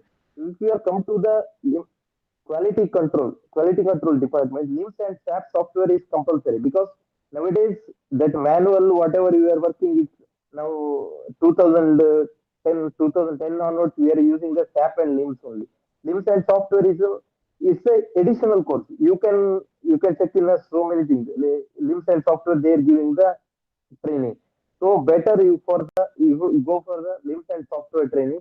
Then as an additional course, I can tell like regulatory affairs course. Regulatory affairs course is regulatory affairs professional, even uh, master, MSc chemistry, general chemistry, or any person can do. We see regulatory affairs course, it will help too much. It's a white collar job actually. Even regulatory affairs, they are paying the very good salary, 50 to 60,000 initial only they will pay. Once if you are then once you learned whatever, you have a basic knowledge from this, try for the abroad. It's my suggestion. It's not like I am there in abroad, I'm getting. It's depend like if you are come to the abroad, they are paying very good salary now currently, because health sector and pharmaceutical sector, they're paying a very good salary for quality control professional and quality assurance professional. Then if you are coming with a less knowledge, uh, it won't work out more. But even though any instrument, each small instrument learning also, you should know the basic knowledge should be the strong. It's my suggestion. Then if you are come to the petrochemical, as I said already, is like gas chromatography, everything is learn. Then regarding the chemistry, I can tell even the BSc, you should learn more about the chromatography section. I don't know exactly. I didn't remember whether it will come in chromatography section. I think spectroscopy, definitely it will come. Spectroscopy, you should read more because spectroscopy, mass spectroscopy, heavy, huge and huge opportunity, because mass spectroscopy now currently they in abroad they pay minimum 3 months, 3 lakhs per month. They are paying. It's a uh, huge opportunity is there. So learn well and learn more about the basic, and each like each explain. Now UV, if you are coming, if you don't know the Beer's law and Lambert's law, you know only theory, it doesn't mean. But how it is absorbance is directly proportional to concentration and path length. This all should know how to utilize in the industry. That is the main thing. So if you are less knowledge in theory, you can't utilize in the pharmaceutical industry. Okay, thank you so much. Thanks for giving opportunity to Sudarshan sir and our beloved principal Raghavendra sir. Thank you, Hello. Nishan. Thank you, Nishan, for Okay, ma'am. sharing your knowledge and experience in the industry field and various opportunity in industry. Thank you so much. Now Thank you. the uh, now the session is open for discussion. Dear students, if you have any queries, please ask the question by unmuting your audio, or else you can drop the question in chat box.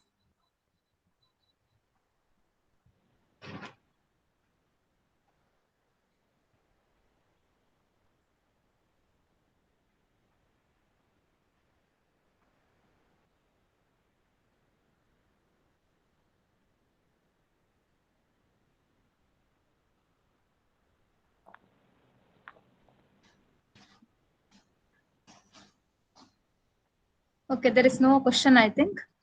On behalf of Puda Praja College, Udupi and Science Association, I express my sincere gratitude to today's resource persons of the program, Mr. Punit Tendulkar, lecturer in chemistry, Dr. G. Shankar Government First Grade College, Ajjarkadu, Miss Kriti Bhagavat, research scholar, JNCA SR Bangalore, Mr. Nishan Karkera, senior executive, quality control department, Dubai, Miss Deemahi, research scholar, JNCA SR Bangalore, and Mr. Dinesh Hebbar, MSc in Physics, Mangalore University, for sharing your knowledge on basic science and valuable time with us. Thank you all.